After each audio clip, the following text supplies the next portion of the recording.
don't have to tell you things are bad. Everybody knows things are bad. Everybody's out of work or scared of losing their job. The dollar buys a nickel's worth. Banks are going bust. Shopkeepers keep a gun under the counter. Punks are running wild in the street, and there's nobody anywhere who seems to know what to do, and there's no end to it.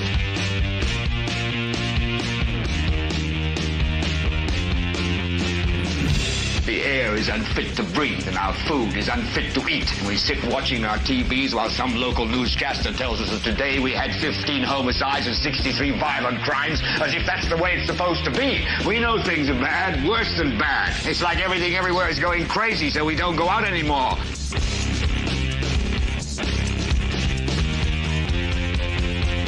We sit in the house, and slowly the world we're living in is getting smaller, and all we say is, please, at least leave us alone in our living rooms. Let me have my toaster and my TV and my steel-belted radios, and I won't say anything. Just leave us alone. Well, I'm not going to leave you alone. I want you to get mad. I don't want you to protest. I don't want you to riot. I don't want you to write to your congressman, because I wouldn't know what to tell you to write. I don't know what to do about the depression and the inflation and the Russians and the crime in the street. All I know is that first, you've got to get mad. You've got to say, I'm a human being. God damn it. My life has value. So, I want you to get up now. I want all of you to get up out of your chairs. I want you to get up right now and go to the window, open it, and stick your head out and yell, I'm as mad as hell, and I'm not going to take this anymore. Okay.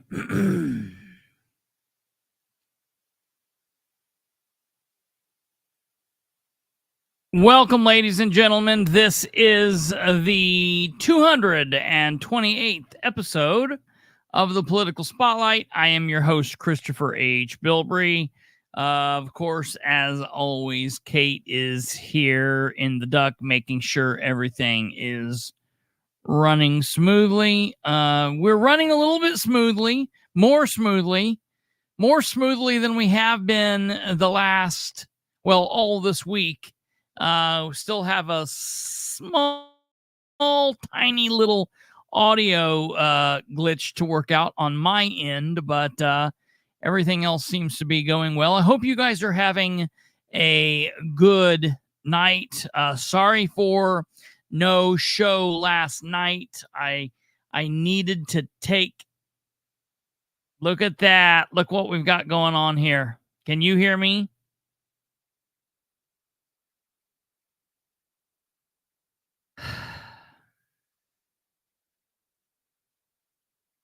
All right. Well, we keep having problem. I lied. I don't know what's happening. Here's what's going to happen. I talked to a gentleman today, and he told me the last thing that there is for us to do is we can do a total wipe of the computer and start all over. But in order to be able to do that, I'm going to have to back up everything, and that'll be that. I can't wait to do that, because that's going to be a pain in the ass. I almost had him do it today, and then I went down through and realized like some of the things that I did not want to get rid of. I was like, he almost had me talked into it, because I was like, yep, just go ahead and do it. I can redo I don't really need the intro to Perception is Reality anymore. I can always go back and pull that off one of the old intros, I guess, but I don't know. We'll see. Everything has been working well up until literally the showtime. Kate's been asking me all day, and I've not been like jinxing it by saying something until it was time. I've been working on the computer all evening. Everything's been working well. And then we got started, and there it went again. But we're here now. You guys can hear me. You can see me. I can see me, and we're not glitching. So we're going to do a show, ladies and gentlemen. Hey, listen, we have to do a lot to bring this to you, going through all this nonsense. So if you would, please consider hitting that like button. Hit that like button. If you are not a subscriber, I know it's like, what would we be subscribing to? Because this is a shit show, but please consider subscribing and doing all of that. That would help us out. More importantly than anything else, we will get our act together at some point, I promise. So share the show with everyone you know, and that might be able to help us more than anything. All right, so we have a couple of things that we're going to go over. And he completely dropped out. So I will have to get a hold of him and see what's going on, because he's not in the duck at all anymore, everyone. So, yep, bear with me a second. We'll give him a call and see what happens. You might have to.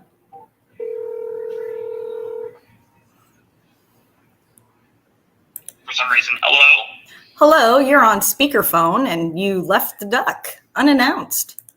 Okay, so you don't hear you don't hear me on the duck? You're not even in the bottom of the duck. I can't. You're froze, but I'm on the screen talking and everything. Okay, well, how long ago did that happen? All right, well, then I will leave and come back in. No. What's people on there saying? I'm saying Okay. You're now froze to me. Okay. So I'm just saying, but I'm on here talking. How long ago did that happen? About 60 seconds ago, right before Okay. I called. Okay, so All right, here we go. who is Stay everyone? there. Who is everyone able to see? Please don't go anywhere, because maybe it's my end. No. They're able to see you because now I'm. You're fine, Kate. He's in Kansas. We see Kate. Yeah. Okay. Okay. All right. Bye. Thank you, everyone, for your help in determining what the kerfluffle was. So he froze. So we'll see what's going on. I know that tonight that he was planning to cover the Redevelopment Commission, but that was as much as I could get out of him.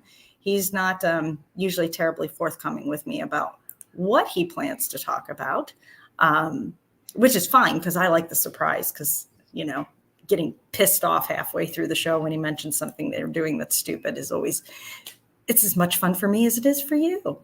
So we will see how quickly he can get back into here. Watch him call me back and say, I have to reboot the machine. Hopefully, if it's not working on the computer, he'll just come in through the phone and have me share whatever it is that he needs shared and take care of it that way. So, hi, everybody. I'm sorry you can all see me. I would prefer not to be seen. I like being down below where it's safe, except to come up and scream about something and then go back away again. So we will see when he gets back on here. I love how he's in the middle of talking about everything's going great. The technical difficulties are taken care of, blah, blah, blah, blah, blah. And then as soon as he doesn't even finish a sentence and he's just gone.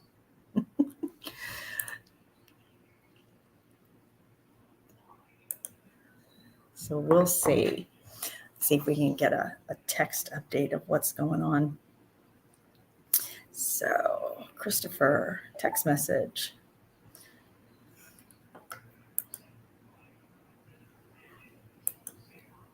Some foot that may very well be the problem is that JD just doesn't like Kristopher and his son, some kind of voodoo with his interwebs. So where be you? Question mark.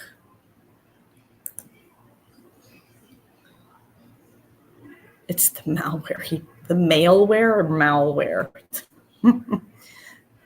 I hope he's not downloading any malware.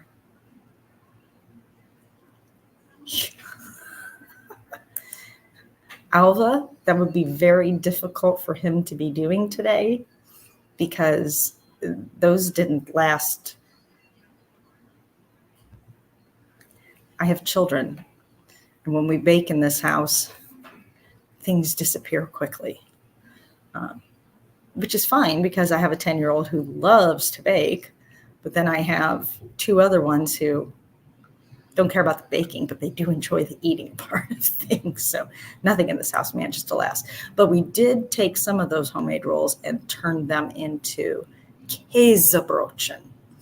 which if you've never been to Germany and you don't speak German, you don't know what those are. It is a hard roll with butter cheese that's been melted under a broiler on top of them. My husband's over here dreaming of Käsebrötchen mit Speck, which is those cheesy rolls with some very thin, almost bacon tasting stuff, bits on top of it. Very, very good. If he was at my house, he snuck in and stole them because I didn't see him. They are not in 4-H. And butter cheese, we can find it here. We have to go to the Amish store here in Fountain City to get the butter cheese. And it's a very mild white cheese. It has a really buttery taste to it. And when it melts, it kind of melts into butter almost. So you get the cheese and then the rest of the roll kind of ends up with like this buttery crust on it. Just amazing. Okay. We're going to run it like this just for a second here while I try one more little thing. That's okay. We've been talking about baking and rolls and stuff. It's very fun. I imagine that's been amazing. Niles is always busy. He's getting ready for a gun show again this weekend. So. We do have the new blue Colts. Oh, no, come here. He's going to do a short advertisement while you're figuring stuff out. Absolutely. Here you go, Niles. So we do have a couple of the new Colts that are blued in 4 1/4-inch barrel, and a couple Terran Tactical Canics, the new John Wick movie. Yes. If you think about that, what? Trigger Outdoor Sports, Winchester, Indiana. Yes, Trigger Outdoor Sports. If you think about it at some point, send me a picture of one of those. Okay. Like, I imagine they're massively expensive. What's the price on it? Oh, you probably can't tell. Oh, yeah, you can tell me that. If somebody out in the world wanted to buy it, what would it be? About $1,500-$1,600. Yeah, send me a picture of one of those. Okay. If you think about it. All right, ladies and gentlemen, we are trying to. That was Niles. I don't do guns. They're pretty. They're really pretty. Yeah. Like I said, I don't do guns. So we are trying one more thing here. And then we resort to shooting the computer. Yes. Brand new, pretty, shiny blue Colt. Yes. Force quit. So do you want to force the 2 selected apps? Yes, I do. So I think what we've learned tonight is I am not going to get out of this the cheap way. I tried taking the cheap way out of it and doing what the guy told me. Now I'm going to have, and it's not going to be crazy expensive. I'm going to have to go and buy like a $25 little thing so I can basically back up everything and then totally wipe everything. Because when so what I've learned today is it's not really good to clear the cache on your computer. What? Yeah, the guy told me that's the number one problem that everybody has, whether you're talking about Windows or Mac, is people go in and clear everything, and that is the root of more trouble on computers than almost anything else. More so than clicking malware, more so than getting phished, more so than people clicking on naughty sites that they shouldn't and getting a virus, things like that. The guy that I was talking to, and amazingly, it was a man. It was a English speaking, like British accent individual. I could clearly hear him and had no trouble conversing with him. normally you don't get that when calling Apple support. So I was able to listen to him, and he said if you clear it, the best to clear is like at the short times possible, like last 24 hours, last like week. Don't like what I did. Remember when I said like it had like 89,000 things. I had never cleared it, so I hit clear everything. He said that's what's caused all of this. So now, did he explain why? Yeah, because when your computer pops up brand new out of the box, it's kind of like a car. So when you go and buy a new car, your new car, you don't ever get your new car with 0 miles on it. You get your new car, even if you've ordered it, it's got 10 miles, 15 miles on it, sometimes 25 or 100. People tend to be pissed off if it's got 100. But generally what will happen is those miles are from wherever it's been last put together. They've got to then drive it to get it someplace to put on the truck.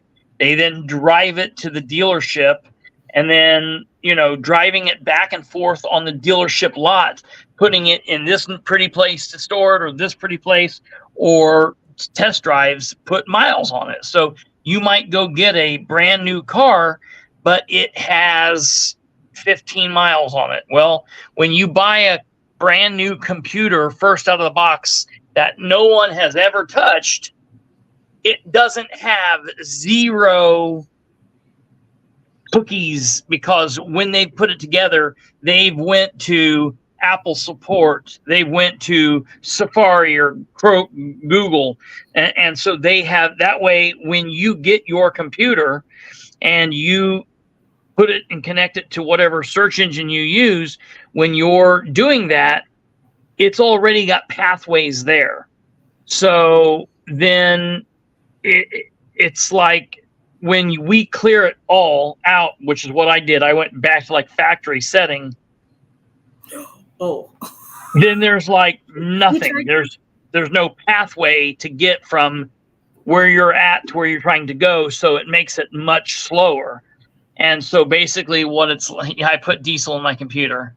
And so the other thing he told me is, he said that if I just lived with this, that it would, in time, work itself out. But I don't have that.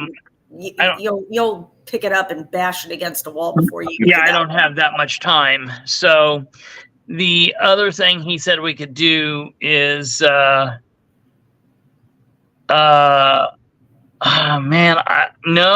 would say Dad's is probably even lighter than mine. By my age, I'm doing just a little bit better than him. A little bit.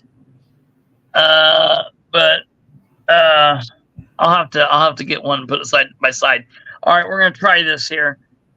So just keep in mind for all you computer people out there, just be careful when you're clearing your cache all the way, or clearing it out. Don't select the all the way option. Yeah. Don't go all the way. Selective in your disk cleanup and cache. Yes, yeah. I have never. This is horrible. And the thing is, I know nothing about technology, like zero. So while we're not doing what I thought we would be doing, and while I've got Kate up here, I want to talk to you. Yeah, that's true. That is true. Julie. While I've got you up here and we're not doing what I thought we would be doing, I have been contacted by a couple people since the last. So we weren't on last night because we were having technological issues. We thought we would have them solved, but since I did Monday's show with Beckwith, and then Tuesday night's show. Hills a little bit. Was it Sunday's show with Beckwith? What? Whenever I did, all right, Monday and Tuesday, then we were not here Wednesday. So when I did Monday's show and then Tuesday's show, since then I have had a lot of people messaging me and asking me how they could split the ticket because they listen to what we talk about. And they say, okay, I don't want to vote straight ticket. I want to split my ticket. I want to vote for Donald Rainwater and Micah Beckwith. And I'm like, no, you can't do that. And I actually talked to Donald Rainwater tonight. Don and I had a talk as he was driving up to the Tea Party. And he said he is actually getting people asking him this question. How can he and Beckwith be voted in together? And he said, listen, like we were talking about how these people, and they're well-meaning people, but no, it's great that they're like picking who they think are the best candidates for each position. And that's beautiful. Right. And that's something we've been advocating for on the show for years. But vote for people. Absolutely. Unfortunately, in this case. Yeah. That's the thing. And he, we were talking, and it's just like, how do you educate these people? Because not you guys that are listening and watching, but a large percentage of the Hoosier voters, and I would fair to say it's this way all over, are massively, wildly uninformed about the process and about, just how things go. He said that he had a lot of people come up and were disappointed, and they were like, you weren't on the May ballot. And he's like, I know, I'm a libertarian. Not going to be, sorry. We don't get a primary. You couldn't have even. Right.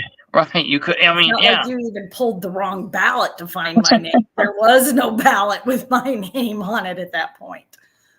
So I want to be very clear and tell you people, and anyone else that listens to this, number one, the choices are, if you want to vote for governor in this upcoming November election, Republican is Mike Braun or Micah Beckwith. That is your Republican ticket. Your Democratic ticket is now Jennifer McCormick, and they haven't had their convention yet, but she has now named her hopeful running mate, which is Carrie Gooden, long-term representative, legislative member of the Indiana General Assembly. And so that's who she wants to pick, but they will actually go to convention in July, and then they will have to go through the same thing. And so that's your Democratic ticket, or at least Jennifer McCormick is, and we'll have to see after July. But then your Libertarian ticket is Rainwater and Tanya Hudson.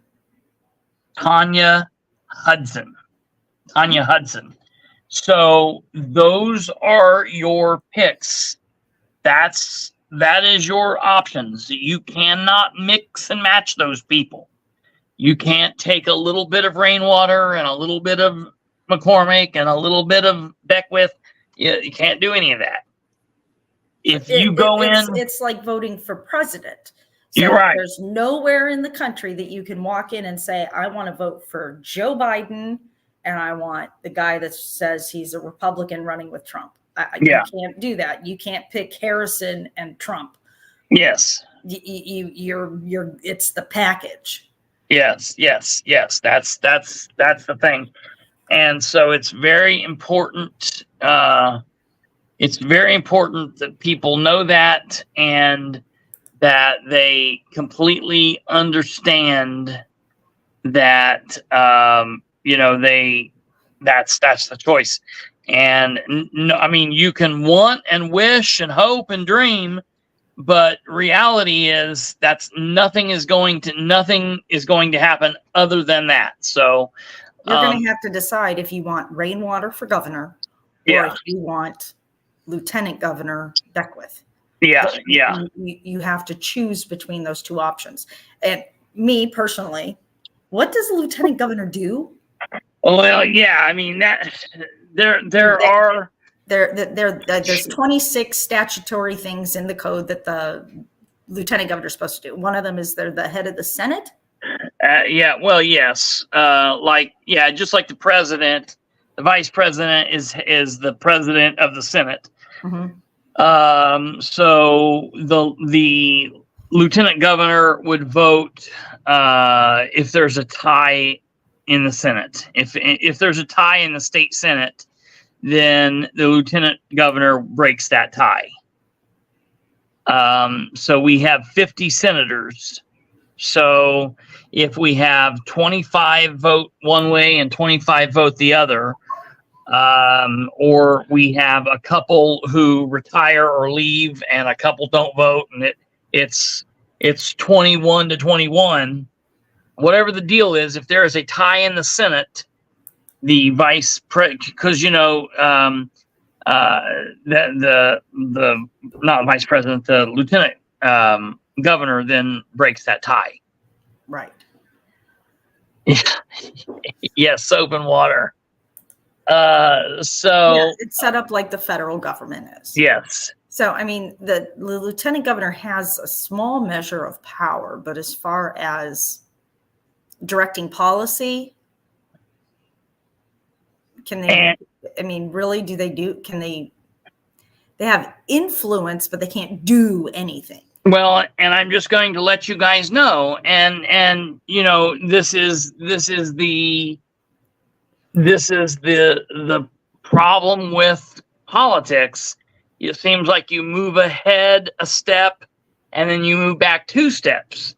Yes, for a lot of people, it was a joyous day getting Beckwith as the lieutenant governor. But whatever goes on, we all know how Braun feels about this.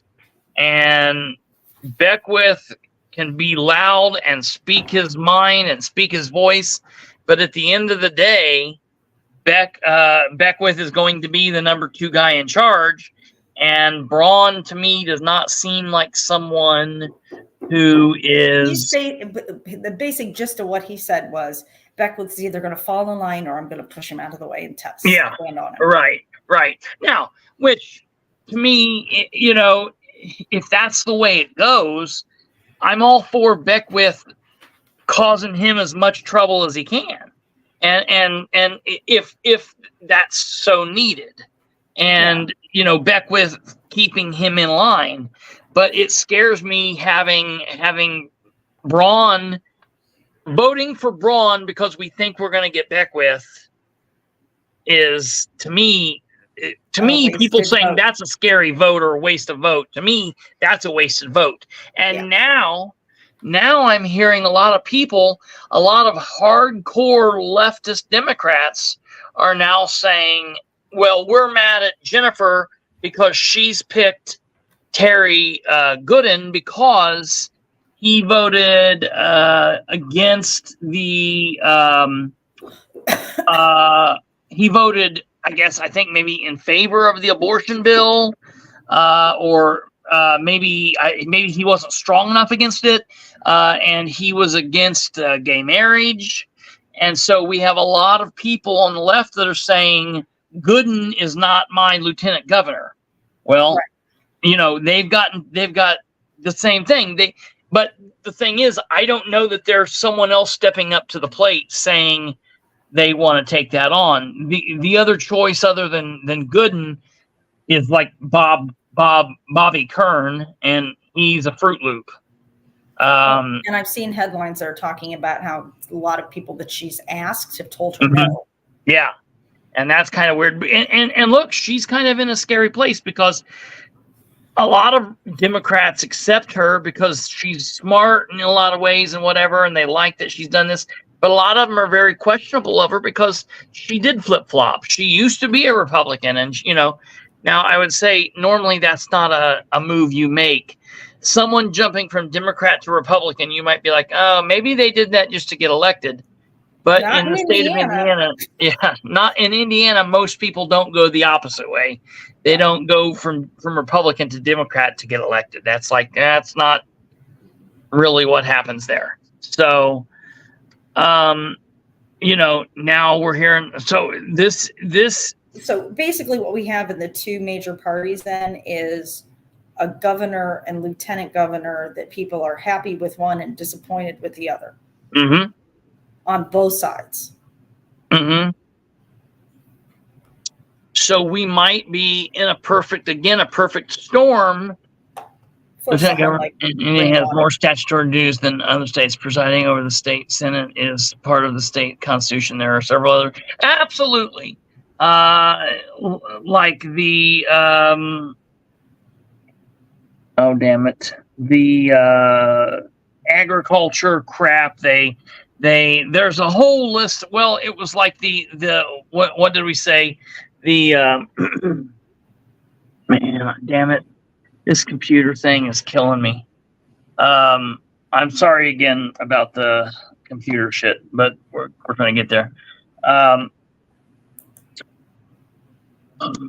Well, as I said, Niles is gone at gun show this weekend, so if we need to do shows and make up and get information out, then we do shows and we make up. Oh yeah.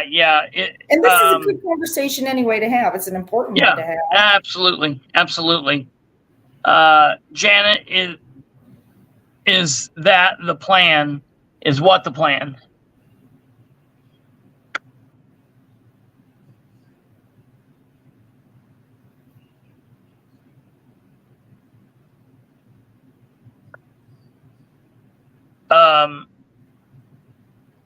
Man, I don't understand why StreamYard is acting so freaking stupid.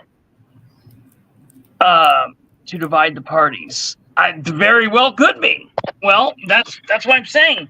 People need to take a look at rainwater, man. I'm telling you, you need to take a look at rainwater.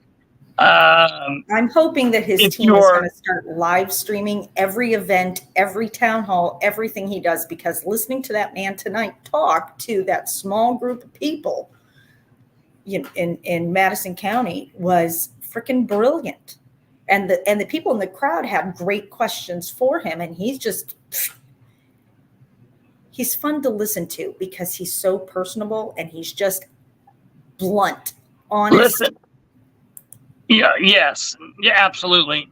No, Brad, I'm specifically talking about is specifically talking in a situation where you have Mike Braun I'm just specifically talking about Braun and Beckwith. If you have a situation where Braun hates Beckwith going into this, and Braun saying if Beckwith is going to fight against me and if he's going to make us look stupid and do all of this stuff, throughout the campaign, we're going to do whatever we can to tie his hands and push him further down. That's what I'm talking about.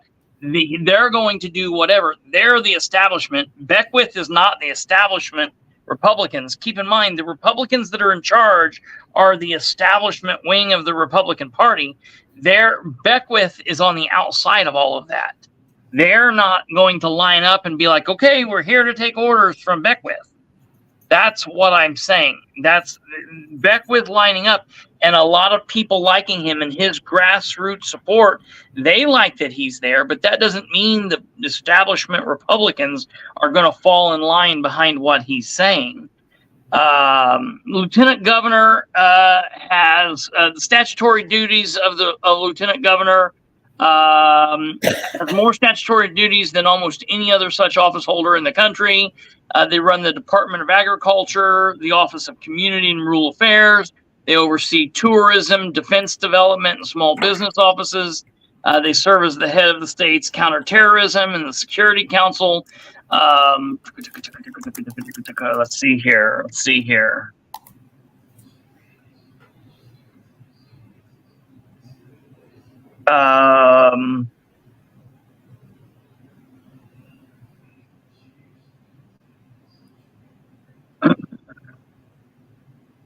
And that's all we're getting right now, with everything else freezing up. The thing I find funny about this infighting between lieutenant and governor, Mhm.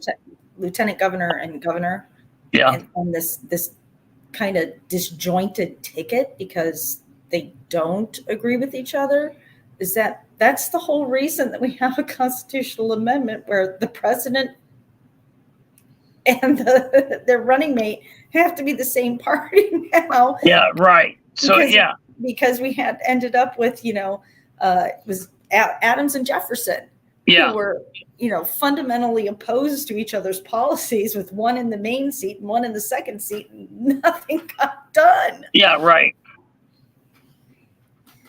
Absolutely. Well, And now we're seeing that here in Indiana with two people on the same ticket. Yeah. Joe's over here telling you to turn your PC off and on again and non-log into StreamYard. It's a thing because it works. I have turned the computer on and off so much in the last 3 days. I've about worn the button out. That's a good point, Space Cat. They are the same party, but it's sub-parties inside the party. Sure. That are absolutely really, they're almost in opposition to each other, the way they behave. Oh, yeah. If you listen to them talk about, those Republicans and those Republicans, it's like they're talking about an entirely different party. You're the same party. And so the infighting is an interesting aspect that we're going to be seeing through this election. Okay. The Indiana Lieutenant Governor has 26 statutory duties. These duties include serving as the Secretary of the Agriculture and Rural Development. The Lieutenant Governor oversees the offices of Tourism, Defense Development, Small Business, and there you go, Alva. He was what? saying the Lieutenant Governor in Louisiana is in charge of tourism too. Oh, yeah. Lieutenant Governor oversees the offices of Tourism, Defense Development, Small Businesses, and entrepreneurship. She or he chairs the council's leading tourism, counterterrorism secretary, Main Street. The lieutenant governor also has duties included industrial development, senior citizens, housing, energy, and more. The state constitution says the lieutenant governor shall provide over the Senate. As we stated, citations, the statutory duties of the government as prescribed by Indiana Code. Secretary of Agriculture, overseeing the State Department of Agriculture, Secretary of Rural Development, Secretary of Tourism, Secretary of Defense Development, Secretary of Small Business, serves as a member of the Housing and Community Development Authority, serves as a member of the Military Base Planning Council, serves as the chairman of Tourism Council, serves as the chairman of the Counterterrorism and Security Council, serves as the chairman of the Main Street Council by virtue of being Secretary of Agriculture, serves as a member of the Advisory Commission on Intergovernmental Relationships, serves as a member of the Commission on Hispanic and Latino Affairs, appoints members to the Commission on Industrial Development, serves as vice chairman of the Indiana Career Council, compile and maintain membership lists for the coalition to support Indiana seniors, to distribute flown state flags not claimed, administer the Community Services Block Grant, administer the Housing Assistance Act, administer Home Energy Assistance and the LIHEAP programs, administer the weatherization programs, administer migrant farm worker programs, administer the shelter plus care program, administer the emergency shelter and grant programs, authorize local economic development grants for housing rehabilitation, call to order any state convention concerning the United States Coalition Constitutional Convention, appoint a member to the Lake County Convention of Visitor Bureau. The Indiana Constitution states that the lieutenant governor shall become governor if the governor resigns or dies in office, and act as governor in the event of incapacitation of the governor. Preside over the Indiana Senate, cast a tie-breaking vote in the event of a equally divided Indiana Senate vote, and that's the end of the story. So he sits on a lot of committees and boards. Absolutely. That can help influence policy, but not anything that actually votes to make policy reality. And I think what the thing is there is, if you have a lieutenant governor who I cannot stand Susan Crouch.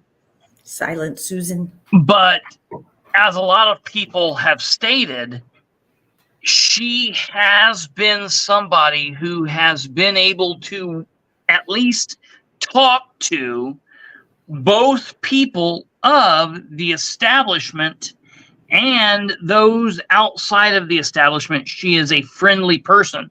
Now, Beckwith is also a good talker and is able to do that. And while he's definitely going to be able to talk to the 3s, the 4s of the Republicans that are on the outside, we know that out of the 100 representatives, out of the 100 state representatives, 4 or 5 of them are grassroots, constitutional conservative Republicans. The rest of them are bought and sold by the HRCC.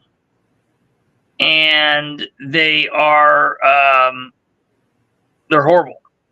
It's horrible. And so the establishment is not going to be in line under Beckwith to do anything that he says. They're going to get their marching orders from the Braun bullshit.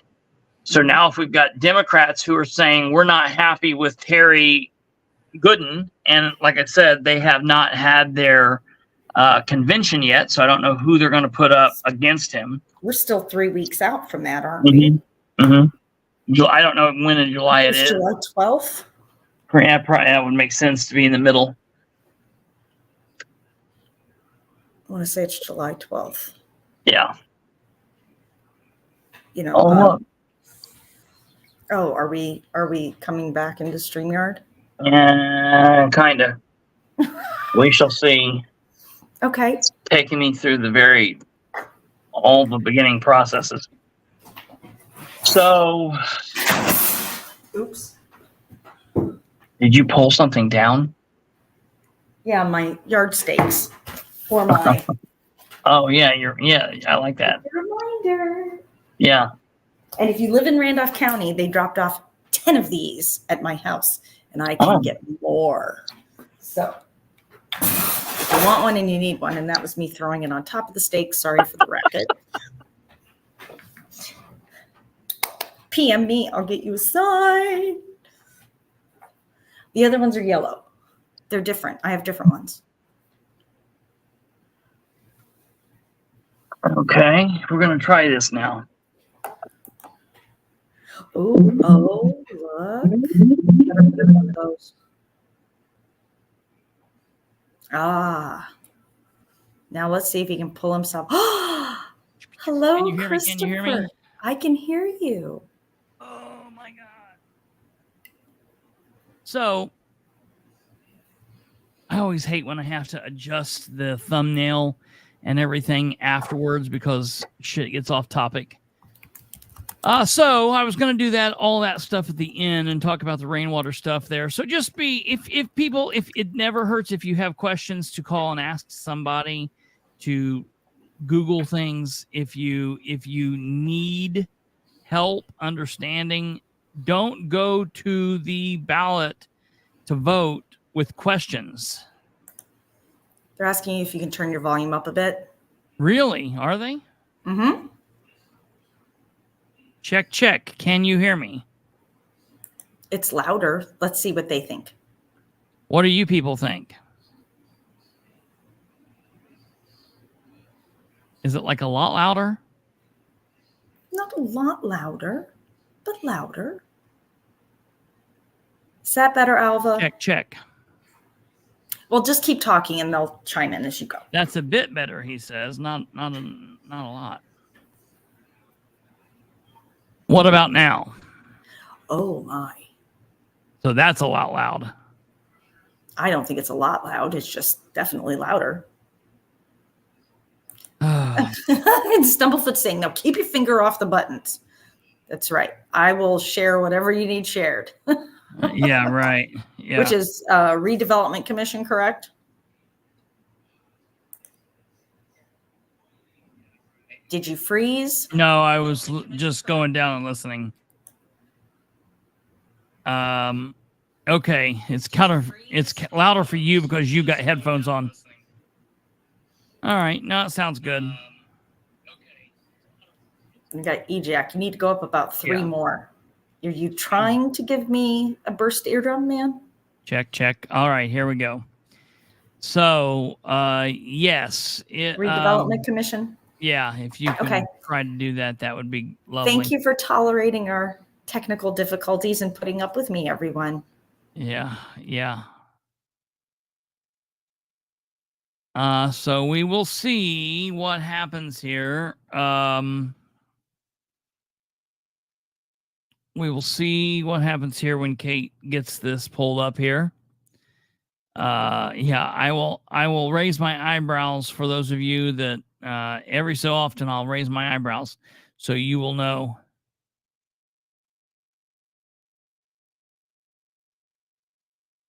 That really says that Kate was a lot louder than me? That's nuts. There's no way she should be.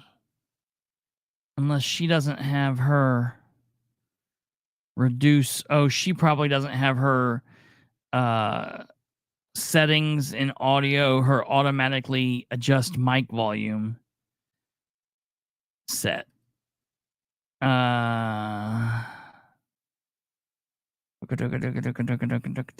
Okay. So we will see. Just give me the go-ahead play whenever you're ready. Yeah, play whenever you are.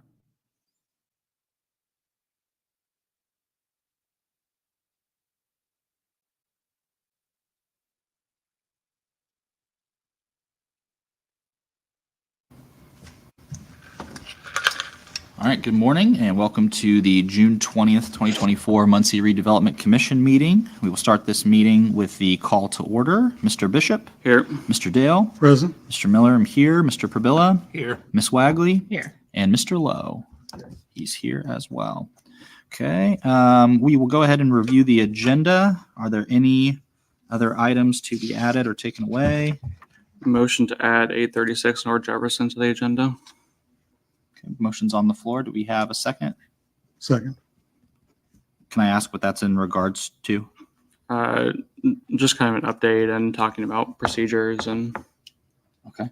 Mr. How are you prepared to present on that? I didn't know what that property is. Okay. All right. We have a motion and a second. We'll go ahead and take roll on that. Mr. Bishop? Yes. I didn't hear Mr. Dale? earlier. Mr. Miller, no. Mr. Probilla? No. Miss Wagley? Yes. Ooh. Did you need me to go back or something? No, that was fine. When I got into the thing earlier, I had not seen that. And so it's interesting to me that he just asked there, right? You know, Isaac asks Zane Bishop, like, what's the deal with it? And Zane quickly tells him what the deal with it is. And then he's like, we just want to do a little update and talk about this. And then Pribella's like, like, why would he have voted no? What a turd. He should have just voted yes. But Wagley voted against, like, her people which that's interesting to me. And you can see here where Isaac is like looking at her, and he doesn't seem too happy that she's, that she did that. So I find that to be very interesting, that he's like looking at her the way that he is. So I think that's interesting. Okay, you can go ahead and Okay, motion passes 3-2. We will go ahead, if you don't mind, and put that under right above other business before the Muncie Land Bank Thank you. item. No problem. What property? Can you restate that? 836 North Jefferson Street. 836 North Jefferson. Yes. Okay. Okay. Ben, does that counts as the approval for the full agenda then, correct? Or just that motion No, to add? I would go ahead and approve as amended. Okay. Do we have a motion to approve the agenda as amended? So moved. So moved. Do I have a second? Second. Okay. Roll call. Mr. Bishop, Yes. Mr. Dale, Yes. Mr. Miller, yes. Mr. Probilla, Yes. Ms. Wagley. Yes. Okay, great. Next up is the approval of the minutes from the previous meetings. I think you all have a copy of that. okay, this will be interesting. Do I have a motion and second in relationship to the minutes? Mr. President, I have, once again, I have a number of concerns about things that are not added to the minutes that were substantial and consequential to the meeting. I could list those, but I at least want to make a motion that we table until we can get them corrected and presented in a fair way. So Okay. my motion would be to table the minutes until, I received these minutes less than 2 days ago and only had the opportunity to review them late yesterday. So it's difficult to review things when we only have so much time. And I noticed a number of things missing. So my motion is to table this until at least anyone who wants, but I will get Pause that for some a second. notes in for consideration. And listen, again, I got in right at the tail end of this, like right as they had voted, and so it's going to be like, of course, like why is there such a problem? Why? Like I don't even know what's going to happen here, but this makes me nervous because I'm like, ooh, he's asking for something, and I feel like mom and dad's getting ready to fight, right? Like we're, like I want to hide behind the couch, and it's like, dude, he's literally just asking for the minutes to read, like what happened at the meeting. And we watched Webb fight this at the county council meeting last meeting, and Andrew Dale has had to fight this at every meeting since February. Why are these people fighting for mediocrity? And I don't mean Andrew Dale. I applaud what Andrew Dale is doing. But the other side, they are fighting for mediocrity, and I applaud Andrew's effort, and I hope he keeps jamming this down their throat every meeting until they do the right damn thing. All right, you can go ahead and hit play. Consideration our next meeting. Okay. I know I received the minutes, I believe, on Monday in that email that you sent out. With Andrew's email address. Okay.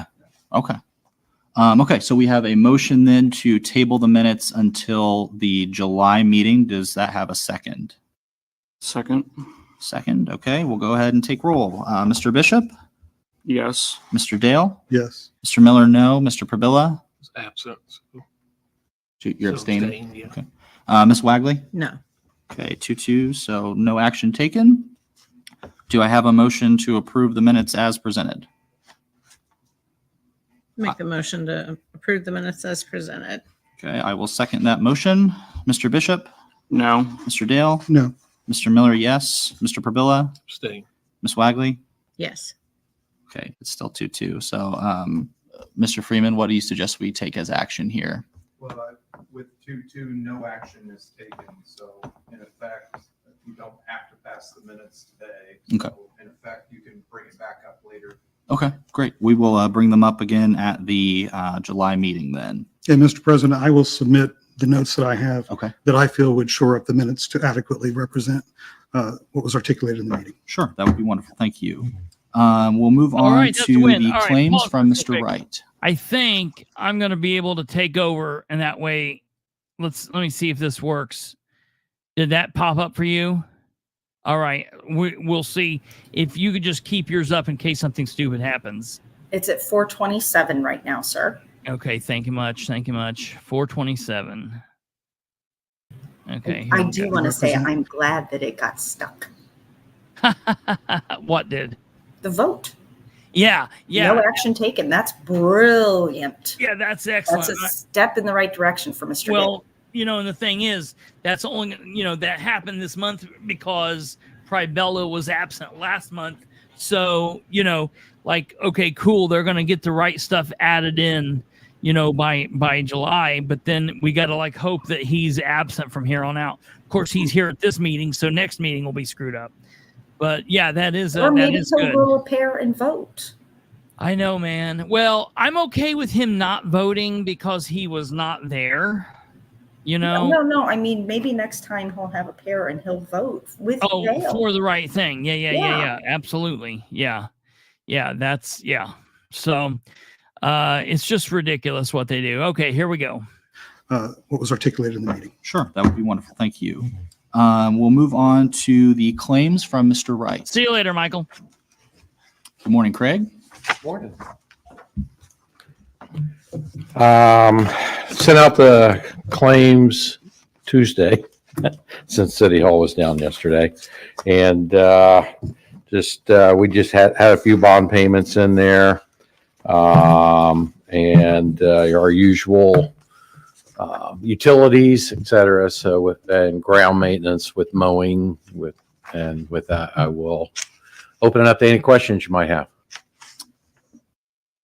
Okay. Are there any questions on the claims today? I have one question, possibly two, but one.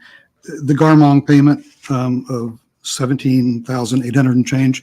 What is that for? And let me get to it. Yeah, it's on the first page. Okay, that is for the interest per the contract with DAC. Okay. So, yeah. Thank you. What's that? Interest for the contract with DAC. Land purchase. The Tyler administration, when originally the canal project was started, Mhm. for some reason, they financed purchase of the land in that area through Garmong. Okay. So this is a payment, to fulfill that commitment made by the Tyler administration. All right. Thank you. Appreciate it. Is this the final payment on that? Or do you know where that's? I don't know. We can look at that.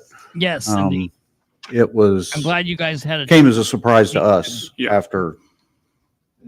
Some of that's been accelerated, so it's not, we've been trying to get out from underneath that. Yeah. Right. Okay. The only other question I had, but I sent it to you, my question to both you and Mr. Howe, Yes. just on the question of the fees or the invoicing from USI. USI for the Greenway Pocket Park. And I'm not sure if that's up to 70,000 or if it's lower amount, but I'm just curious for what we've paid in invoice and what we're paying in invoicing. Have we received any plans yet or anything that we can see? And I mentioned that last month too in the meeting. So That project is a public works project.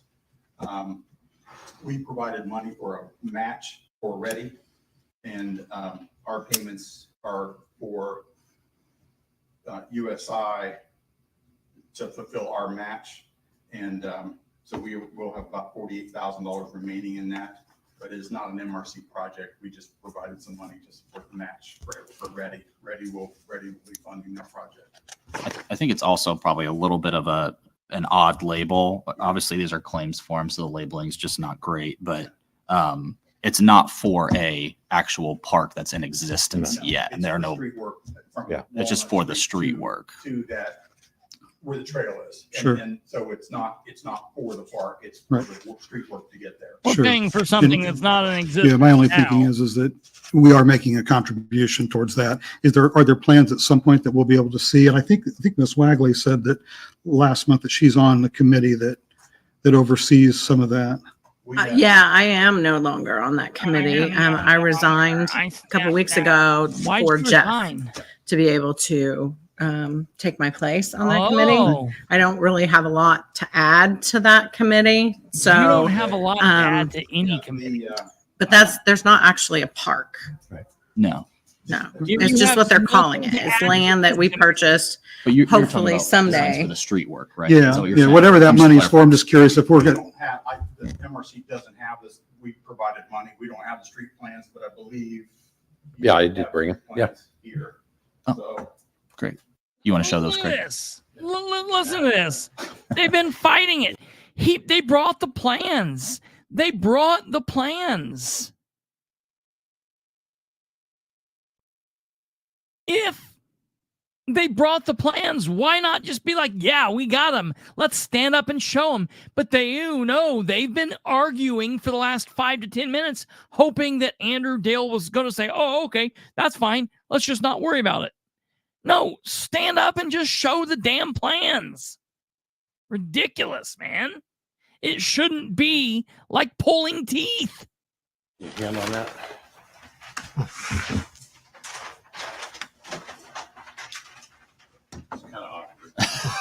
It's a big plat.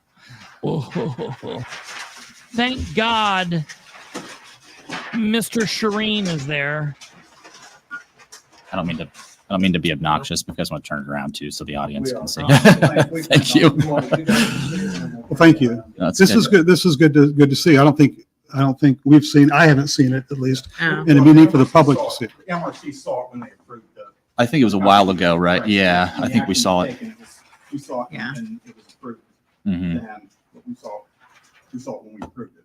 And at Craig's End, that's the Y, where the new Y is going in right there.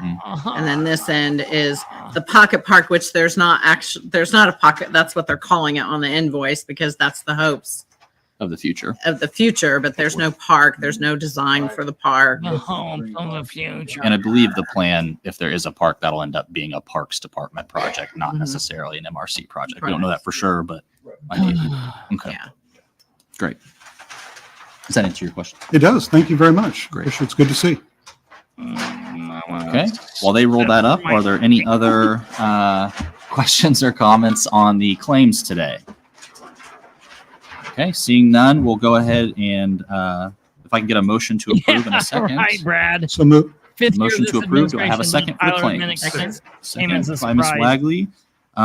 We'll go ahead and go in order here. Mr. Bishop, Yes. Mr. Dale, Yes. Mr. Miller, yes. Mr. Probilla, Yes. Ms. Wagley. Yes.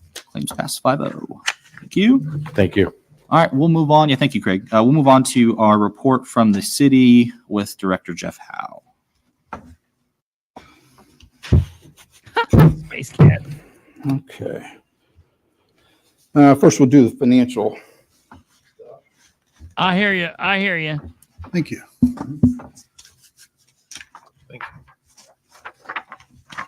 Okay, now listen to this. This is I got two of these. I don't know if you're missing one or not. If you got an extra, then great. But I think we're good. I think I got two. Yeah.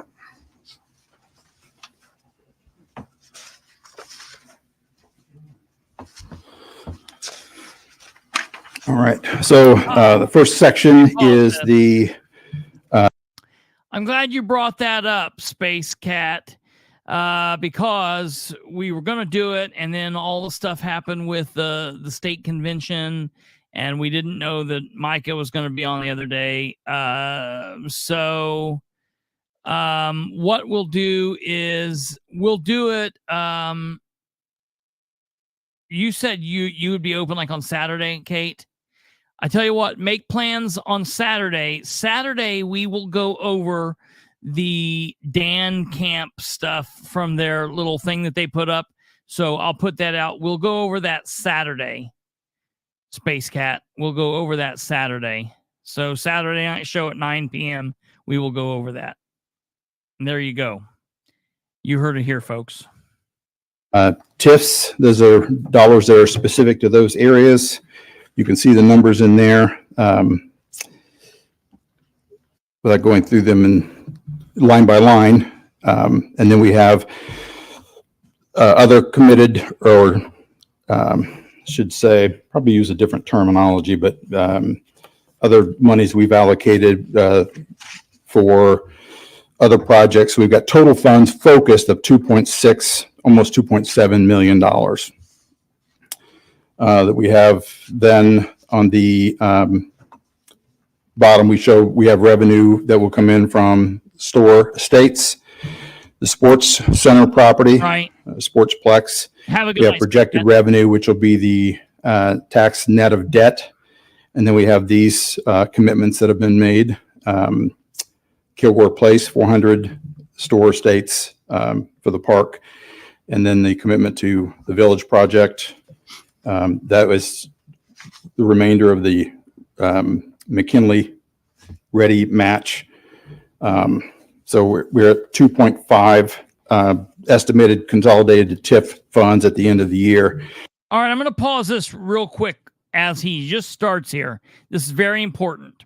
And I talked to Charlize today, and she told me that I could repeat this. So I'm repeating this with her knowledge, and she gave me the okay.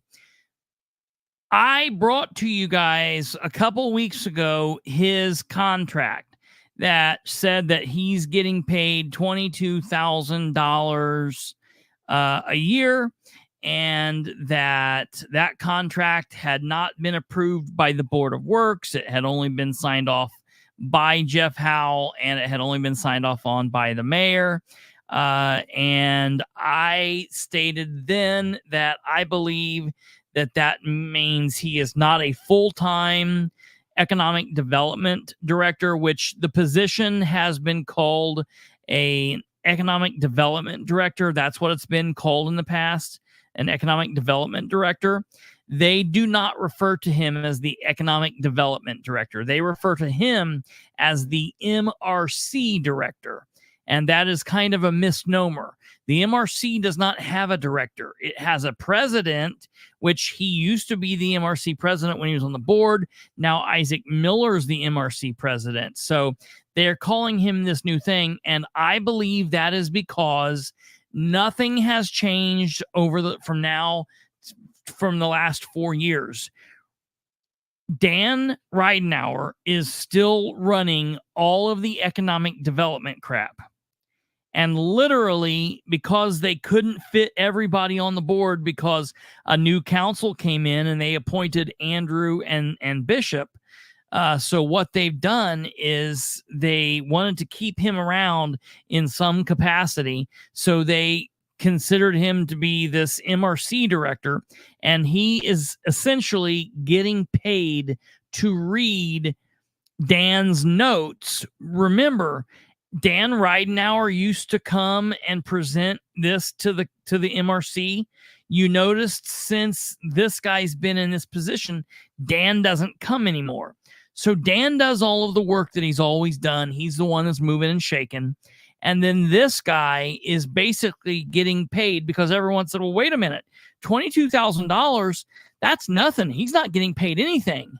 He's not getting paid anything at $22,000 a year if he's working full time. I agree. He's not working full time. He's getting paid a lot of money.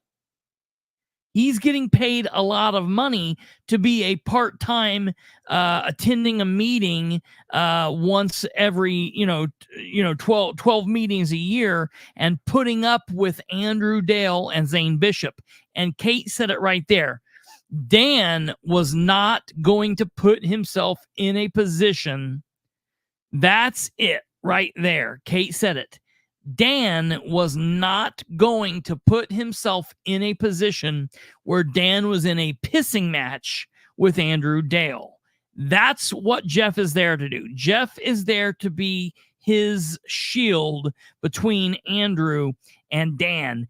And you can tell it because as he's reading these, and I think Alva might have said it in the actual comments of the meeting this morning, or someone did, maybe Stumblefoot. These are not his notes. Maybe, I think it was Stumblefoot. He reads these notes like he's reading them for the first time, and you can definitely get that. He also has an attitude, but the thing that Charlize Jameson said, and this is very important. I'm trying to go back and find it. I was not able to find it today because of the computer issues, but I'm working on this. One of his first meetings, when Charlize came up and spoke at the podium, she said, I'm glad that we finally have someone in this position.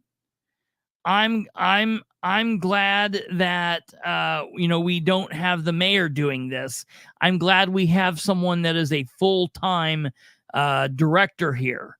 And he said from his seat, no, I am only part-time. He said that in the meeting. Now, he wasn't in front of the microphone. Maybe it could be heard. So I'm trying to go back through and find that. It wouldn't be January's meeting because he didn't take over until February. So it would be sometime in the February meeting, March meeting, somewhere around there. I'm trying to find that. But Charlize said that was a statement that was made on, like, basically Charlize was up at the podium and he reiterated that to her. And then it was just a month later that Andrew was asking, are you full-time? Are you part-time? And he didn't want to answer on the record at that point. So we caught them in their little trap there. I just wanted to put that out there. And Charlize said that I could use that. So on with his reading of these minutes, these notes. So if you look at the 2.6 that we have to spend in those areas, and then the 2.5, we're $5.6 million available for our work. And you have to keep in mind that the village project is a $400,000 per year commitment, up to $2 million, $2 million. So that's the financial position that we have today. So I've got some notes here. Let me see.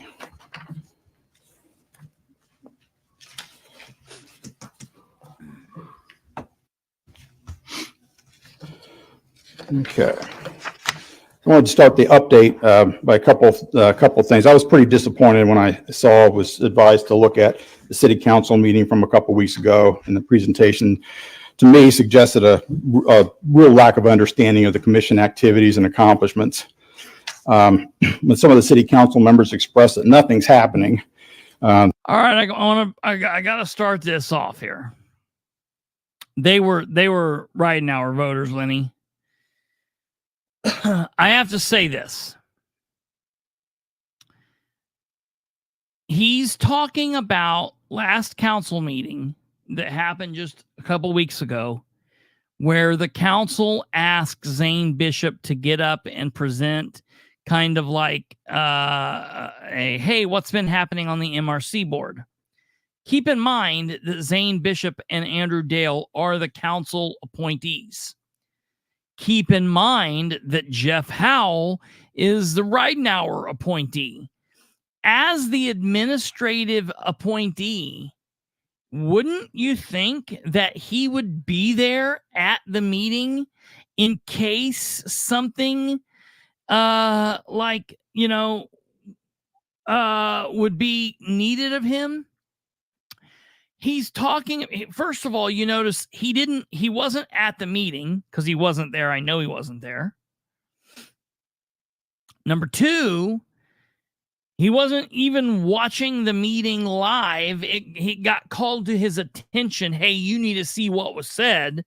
So how little does this man care about the goings on of the city that he is an appointed figure for? Like, it blows me away that this man continues to show how little he actually gives a damn. But listen to this nonsense he proceeds to go on with. The lack of rebuttal was a little frustrating for me. So there was no mention of these projects, which I think are fairly meaningful and significant. We have Riverbend apartment flats, which is 60 units of affordable housing. Why weren't you there to give this rebuttal, Jeff? 100% occupied and a waiting list. City View 1 and 2, 61 single family affordable homes. 33 have been leased and are occupied. Rest are in various stages of construction and availability. Southern Terrace 225 townhomes and 21 single family homes. Washington Square Apartments, 32 workforce housing apartments. White River Lofts, 55 workforce housing apartments, 100% occupied and a waiting list. Walnut Street Townhomes, 7 townhomes classified as workforce housing. 120 affordable apartments at Kilgore Place. 34 lots for sale have been. Kilgore Place is not done yet. We have a purchase agreement for Store Estates, Sports Complex, 200 single family homes. The former YMCA would be 60 or 59 right. apartments, and prospectively a grocery store and a restaurant. Gilbert and Washington Street projects intended to have 14 single family homes, and then the contribution we made to the village. These projects, including the village project, because I don't know what the number is on that, probably valued about $150 million and generate somewhere in the neighborhood of $2.3 million in annual property tax revenues. I was a little surprised that none of the city council member whose districts these 688 homes are going to be built in seemed to be aware that they existed. At least none spoke up. Yeah. There was, however, some anxiety about the Till Pond and the skate park. So I'm going to address the Till Pond and the skate park. The MRC committed money to help the city. Pause. Let me explain to you why there's anxiety over this. Because Ridenauer has been dangling this over everyone's head for 4+ years. I remember him holding this over Ray Dudley's head. I remember him hanging this over.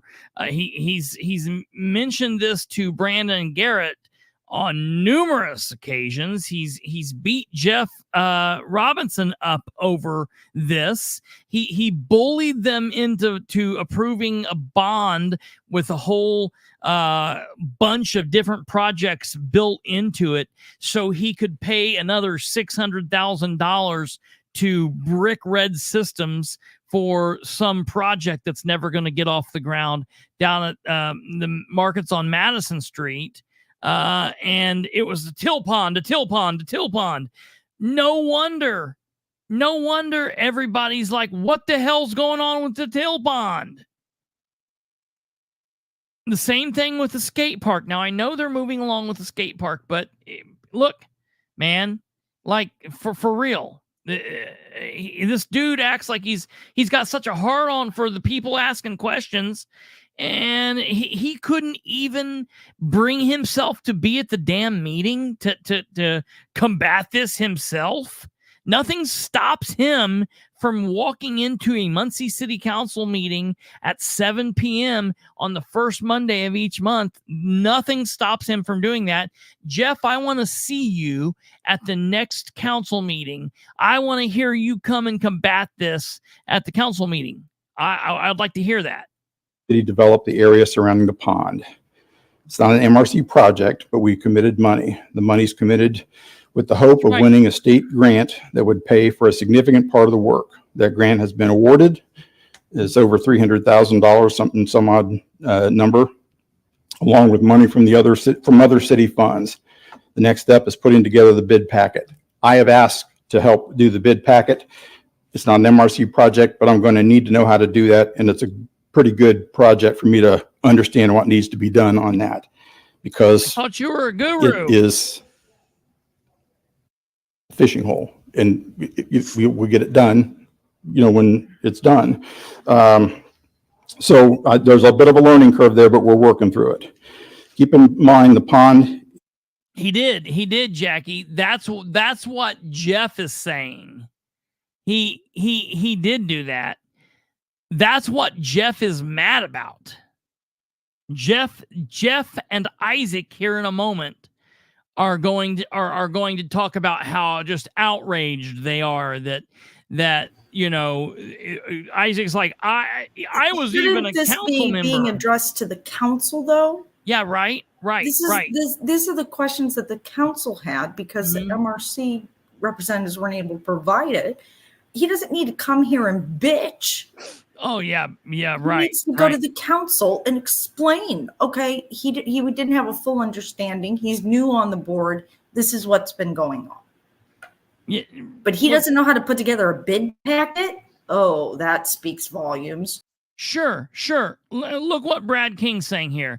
It's an accurate rebuttal, but when you question your own minutes or whether or not you have to take them or make your own members' ARAP request agency documents, how do you expect the rebuttal to be? Absolutely. That I understand that 1,000%. He's spot on with this. My whole thing is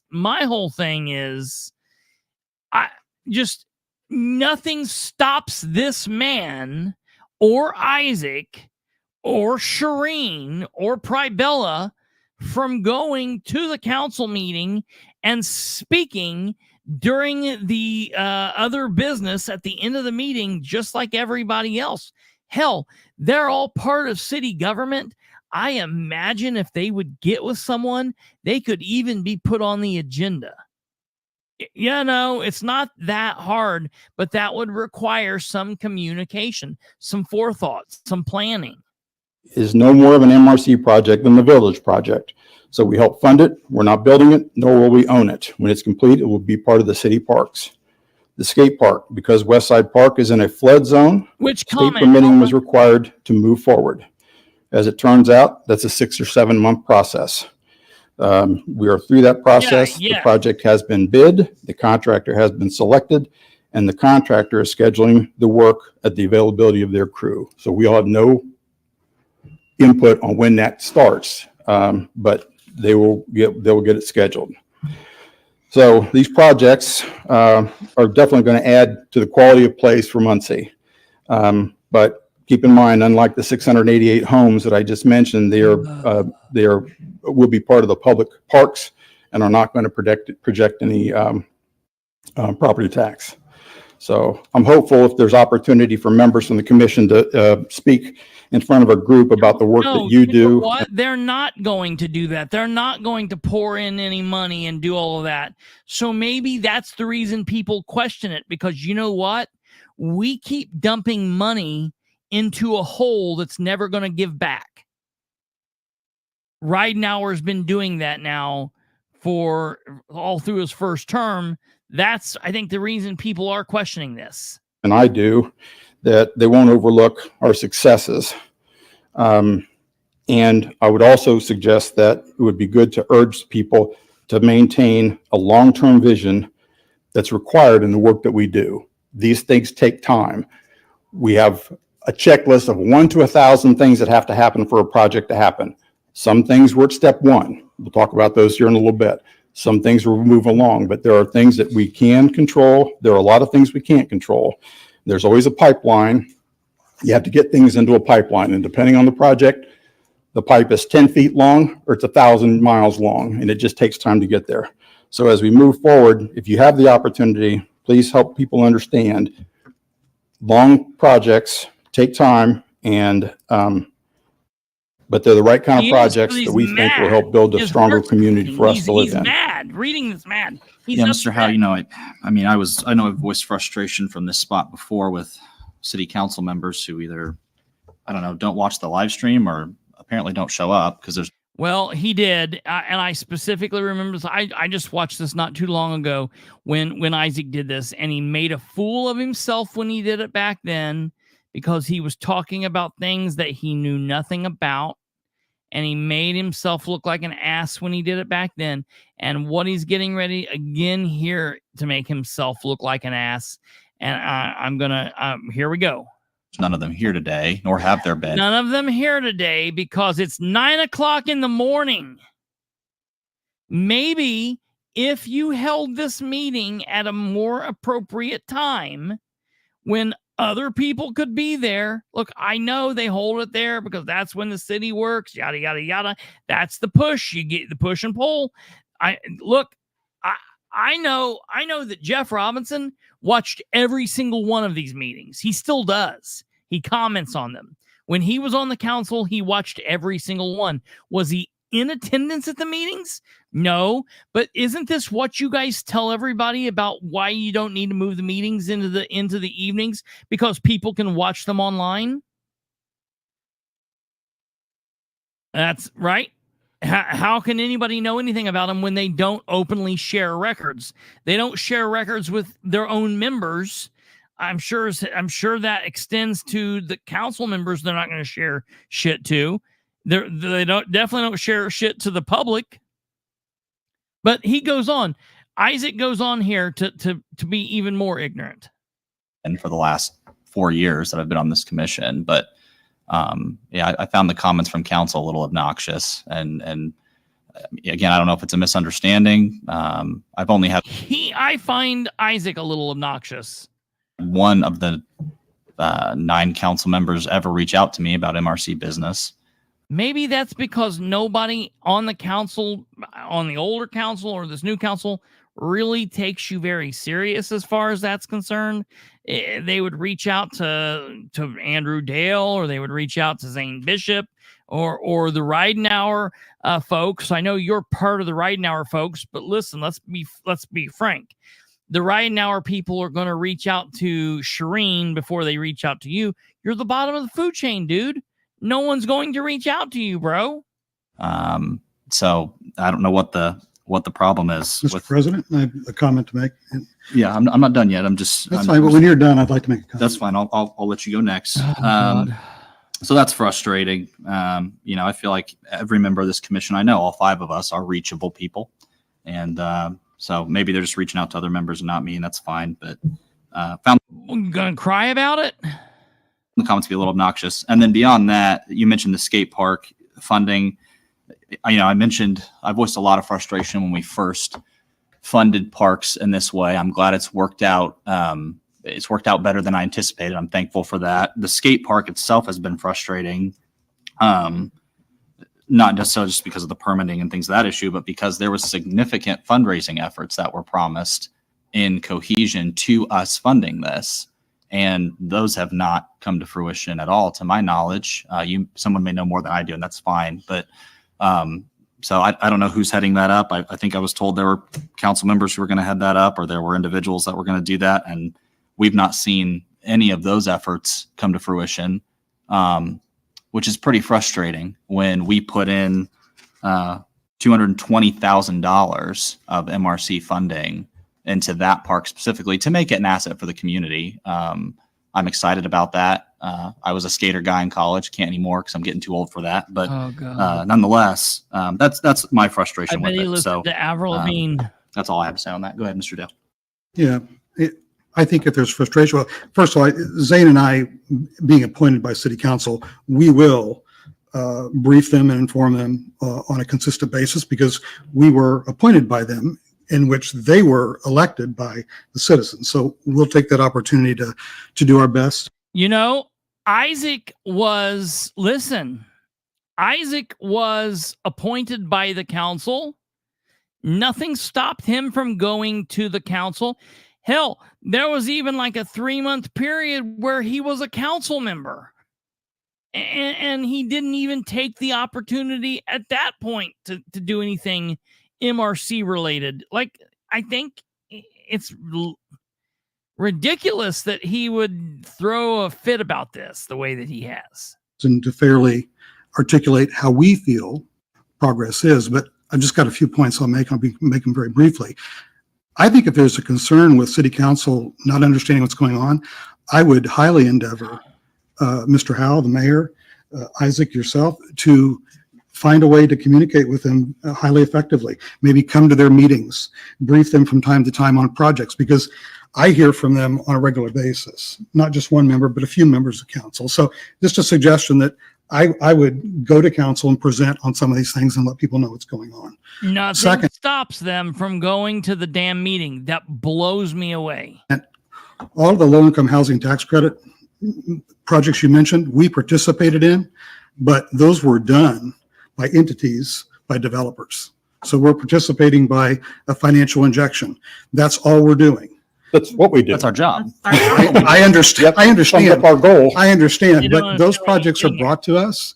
It's not born from a strategic plan. And I would suggest that again, I would suggest that this organization, this commission, operates from a strategic plan and work with the community on that so that we can understand where we're going, what the intent is. So I think if there's a frustration about where things are at, it's only because I don't think the community really understands. So that's all I've got to say about that. But I would highly suggest briefing council, which is one of your best megaphones you can use. Yeah, I've not had a single request from council to come give them an update. I was a city council appointee for 3 years before being a mayoral appointee this year, and was not once in those 3 years, even as a council member, asked to give an update. So I don't know.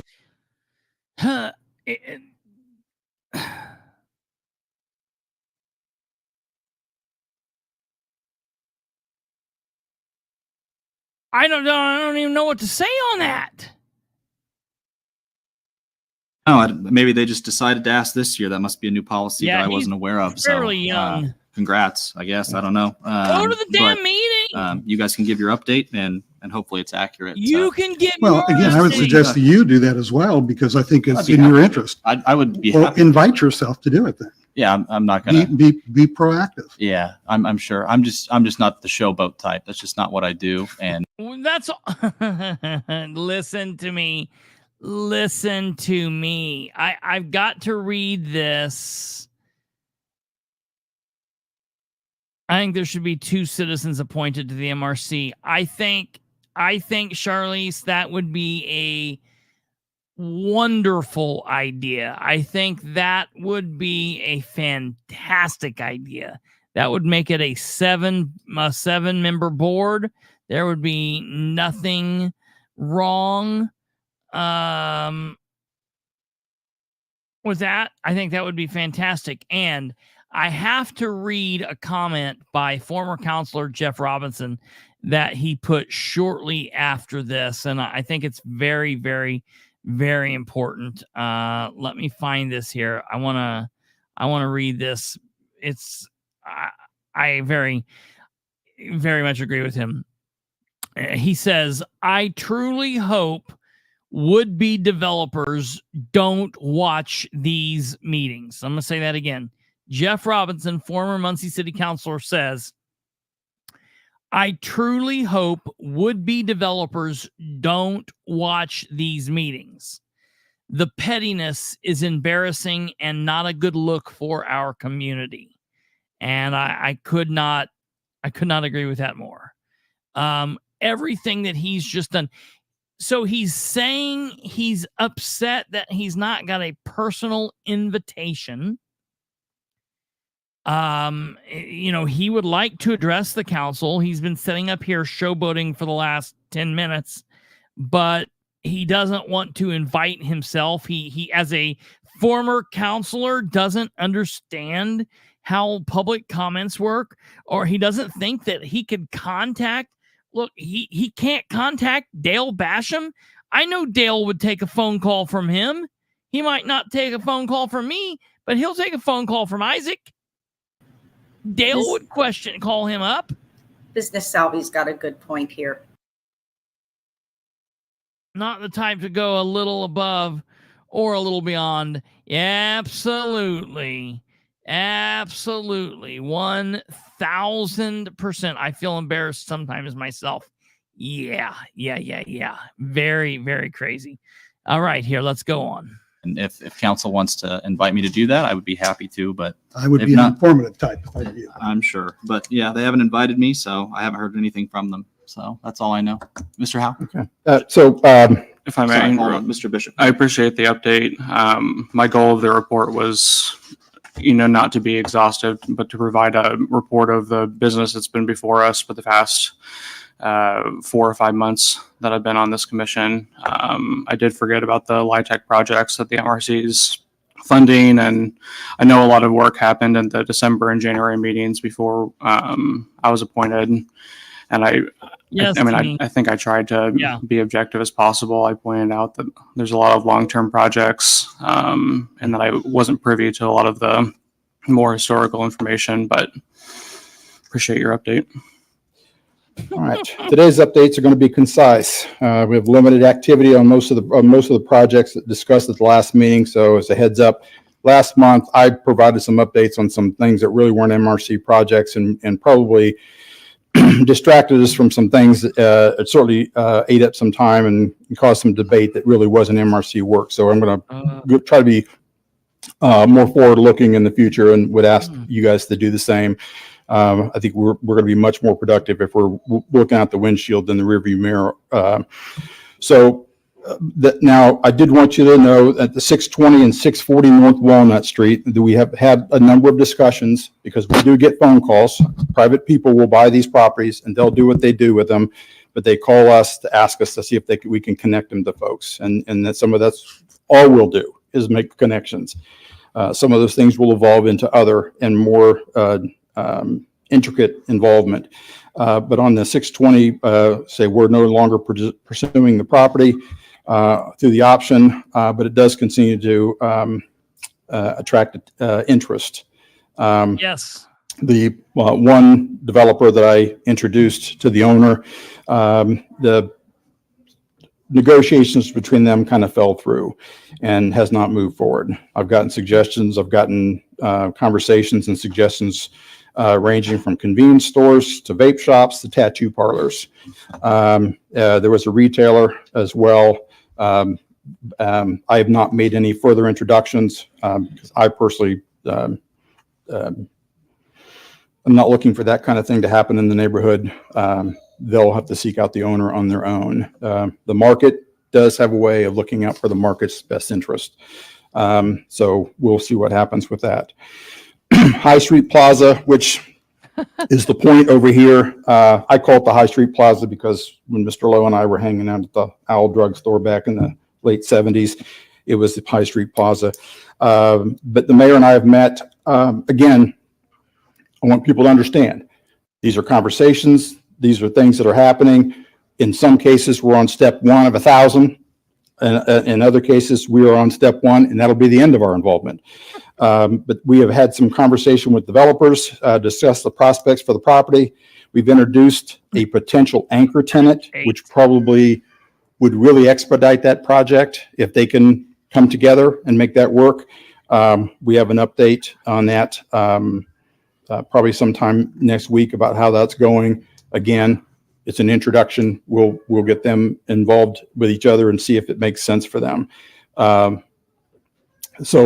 Hopefully, now the one thing I will tell you is that on the 28th, we have an event called Touch a Truck, which you may be familiar with. I really wasn't. I don't think. I may have been to one before with grandkids, but they'll have big equipment out there. People can come and see how they look, and the kids can, I assume, see some of that heavy equipment, when it's there, when Touch a Truck is over, it's going to stay and start demoing the part that's going to be the point.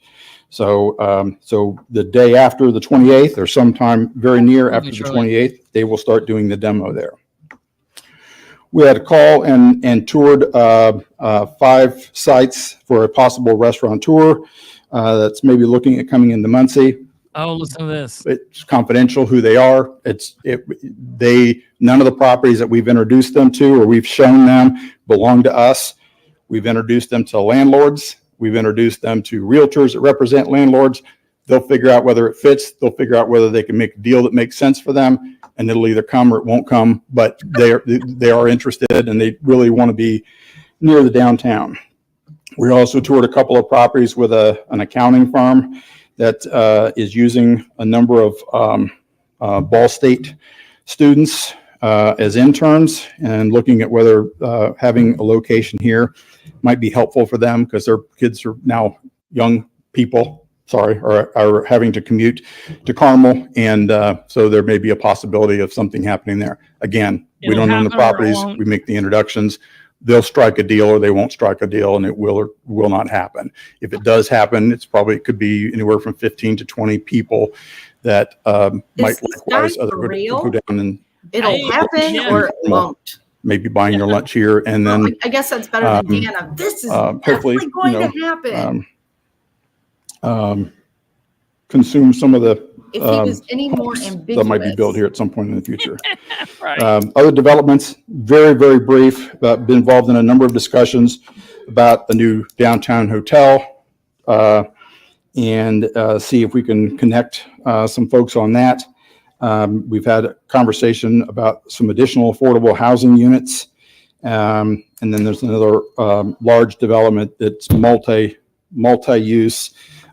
It's very early stages. I mean, very early conversation. These projects, Won't. if they happen, some of them won't, but if they happen, could increase assessed property values in the city for about a couple $100 million. But again, And if they don't, it I won't. want everybody to understand. In the interest of transparency, I'm going to let you know what the activities are, but I don't want anybody coming back saying, you said, because Oh, I'm telling you no. now, they may not happen. Yeah. They may not find the deal that makes sense. Yeah. And if they do Yeah, he if they said do it. come to fruition, they will take time. So it's a long We'll all slog be on those. dead. And I think that may be all I have. What is the MRC's role in the possible new restaurant and the accounting firm? I just told you, introduce them to landlords and see if they can find a place for them to be. I mean, that's In at other this words, point I all we've wasn't been asked there. to It was do. right Is now. they'd like to be here. And for whatever reason, they contacted us to ask us to help them find people to talk to. Like I say, we'll have no involvement in the deal. We'll have no involvement in whether the space makes sense They for them. contacted Now, the mayor. let's say somebody might come and Yeah. ask us, and then we'll have to make a Contacted the determination mayor. at They that did not point. But go, today, oh, we need to talk to the Introductions. Muncie Redevelopment Commission to find out about bringing a restaurant to Muncie. They talked to the mayor. Yeah, that's And exactly. the mayor wants everybody to think that things are going great. That's So exactly. he threw it on that piece of paper in front of Mr. Howe and said, Yeah. read this. Yes, that's exactly right. The restaurant's exactly not right. going to, why would the restaurant go to a redevelopment commission? Yeah, they're not going to contact this dude. You Listen, go to no, I'm going maybe to tell you. economic development? Well, listen, I'm going to tell you. When Todd Donati was the economic development director, I'm sure there was a lot of people that did talk with him. He was in that world and in that game, and that was what he did. And I'm sure there were people that talked to Tyler, but he did a lot of that. No one's contacting Jeff Howe. They are all talking to Ridenhour. If someone's talking to Jeff, it's because they've talked to Ridenhour first. Ridenhour said, here, my driver can he can wash your car and he can take you and get some food, whatever. That's what's happening there. That's all that's going on. And then Jeff is reading Ridenhour's notes. That is what's happening.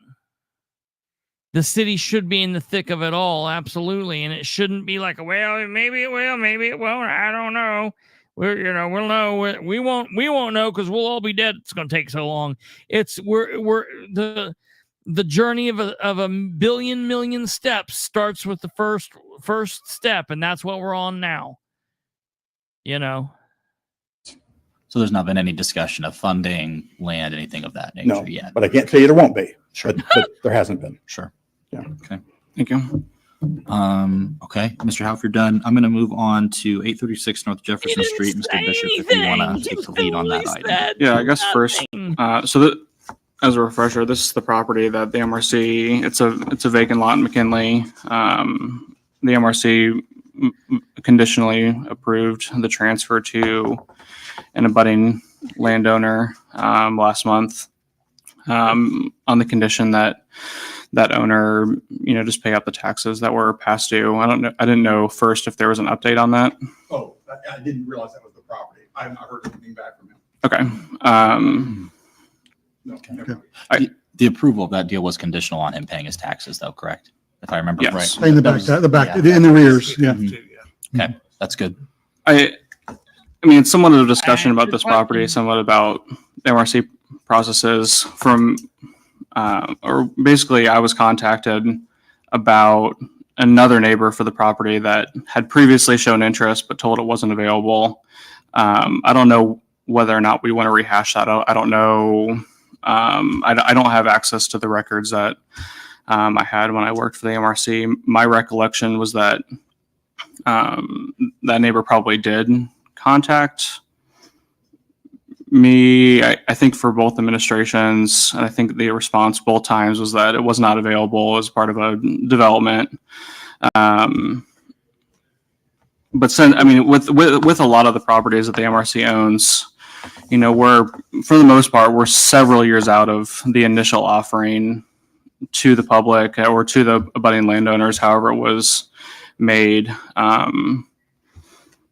And so even though it's technically been offered to the public, I want to make sure that it's like, you know, if they've received a different answer in the past,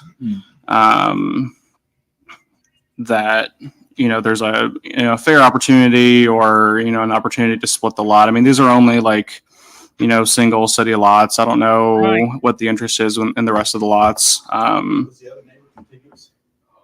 Yes. I don't know why I was thinking that lot was on the end of the block. No, it's in No, the middle. it's in I've the got middle. it pulled up on my. So I don't necessarily want to rehash it. I just want to make sure for maybe any other future opportunities that, you know, it's not just the person who was last contacted us and maybe got a different answer than they originally reached out, whether that was, you know, last year or 5 years ago. Like, obviously things change. No, great points, Mr. Bishop. You live in this neighborhood, correct? Am I correct? Across the river, yeah. Oh, okay, great. My suggestion would actually be, depending on what happens with the current offer on this, obviously, if it were to fall through or something, since you have that connection, maybe reach out to that neighbor and see if they're still interested, or at least tell them, hey, be watching in case it doesn't come through. I can't speak obviously to where we're currently at with the guy who gave us the offer, but Mr. President, how long do we provide someone the opportunity to make the purchase in this situation? Is there a stipulation of, yeah, you've got 30 days or 45 or 60 days? I would think that if we had notified him and let him know he's got X amount of time, then if he doesn't exercise his option to purchase, then maybe we move on to the next person if they make themselves available. I think that's where we have to be careful. I think going forward, we have to be precise about our motions and what they include and what they don't. There's an application out there. That application came in and was brought to you. Mm-hmm. I can't tell you about the other one because I don't know about the other one. When that happened, I have no idea. Yeah. But if we want to condition these things based on the timeline, we either need to make them aware of that in the application, or make it part of the motion that, you know, their offer, for lack of a better word, is extinguished if you don't act on it by a certain time. There should be dates on the contract that I was would gonna make say, it voidable at some point. But there's no I don't think so. yeah, because Well, if there's no contract, then we just have a interest in Well, buying. we have an application and it was approved. Right. On the public record. So, I mean, we did offer to sell it to him for that amount of money with conditions, but we didn't stipulate what those conditions. what that timeline what the was. timeline Yeah. And we do hold to Mr. Dale's point, we do hold the ability to set a timeline for any type of project, obviously. So like anyone could come in here and say, hey, I want to buy this property. And we could say, well, you have 30 days or you have 45 days, 60, whatever. You can stipulate that in our motions in the future. Mr. Freeman, what's our latitude in this situation presently? Can we take action here and say the gentleman, Mr. Conway, that he has X amount of time, a reasonable amount of time to exercise his option to purchase? I looked back at the memoranda from last month, and I don't recall, nor was it recorded, that there was any kind of stipulation as to the time. It just said on the back taxes. So for the moment, I would just suggest that Mr. Howe or somebody follow up with him to see if he's paid them, because if he's paid them, then it's a moot point and we can move forward with the transfer. It was $1,000 purchase. If he has not, then I would say, generally speaking, the MRC would be, it would be necessary to give him a reasonable amount of time, Mhm. whatever that may be. I can't exactly tell you, but I certainly would not recommend you taking any action on that this Yeah, meeting right. without speaking with him first. Charlize, absolutely. Because he may have paid them, and if he has, then we can go ahead and get So- I would suggest maybe, I'm sorry, Mr. Freeman, were you finished? I'm done. I apologize, but, and And again, probably listen, talk- everyone commenting in the comment at this time is saying, quit speaking from the desk. Go up to the podium. Now listen, yeah, we can hear them, but technically they should be at the podium speaking into the microphone for it to be on the record, just to make it easier. Of course, they don't care about minutes here, so it doesn't even really matter. I keep forgetting they don't do minutes like everybody else. But they need to be not doing this. I had texted Andrew Dale while he was here, hoping he would feel the vibration or look at his phone. Obviously, he's doing business, so he got it right afterwards. But I guess finally Ben Freeman was smart enough to see it, look down, and think, "Oh shit," because they mentioned something about it here at the end. But it's ridiculous. Ben about what we can do, but I would suggest a couple of things. First of all, in our application, that we amend it to include a provision that you have to be current on taxes on properties that you own to be eligible to buy.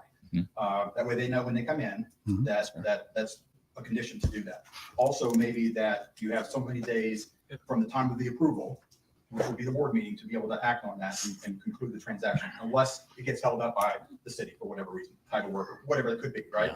And we put that in the application so people know, if I'm going to come in, I've got to be current on taxes, and I've got 60 days to act on this after I get it approved. Sure. And that way it's done and it's taken part of, because we've had a couple of these situations over the past 5 years or whatever that I've been involved in the MRC, where we do a motion, we think we tied it in a bow, and then we come back and we think, Add a little bit more. Yeah. put it in there. Or we put something in there that shouldn't have been in there. Now we're stuck with, now we can't do anything because. Sure. Yeah, Mr. Freeman, can I ask, does this commission have to take action to approve us to change that application form, or is that just administrative work that Mr. Howe can do on his own?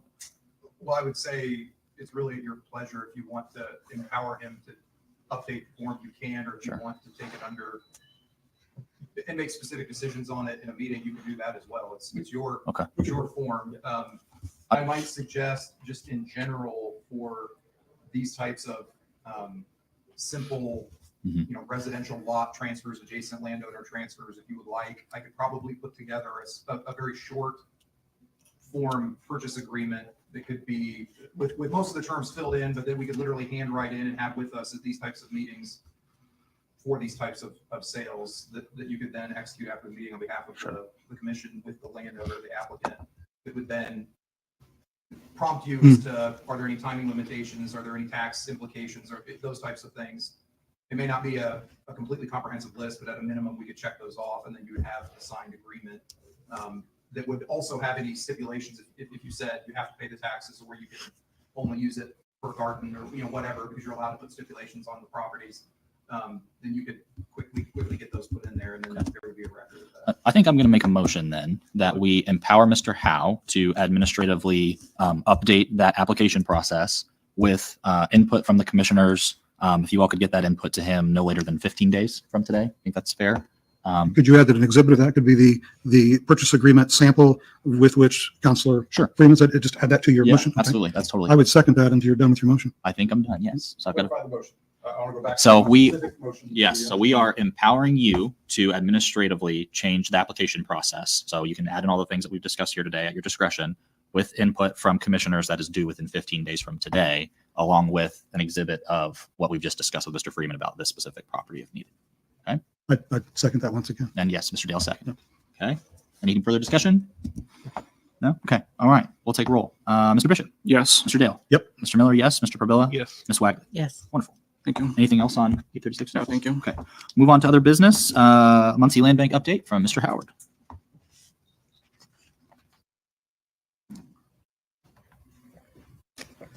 Morning. Good morning. Nate Howard, Muncie Land Bank.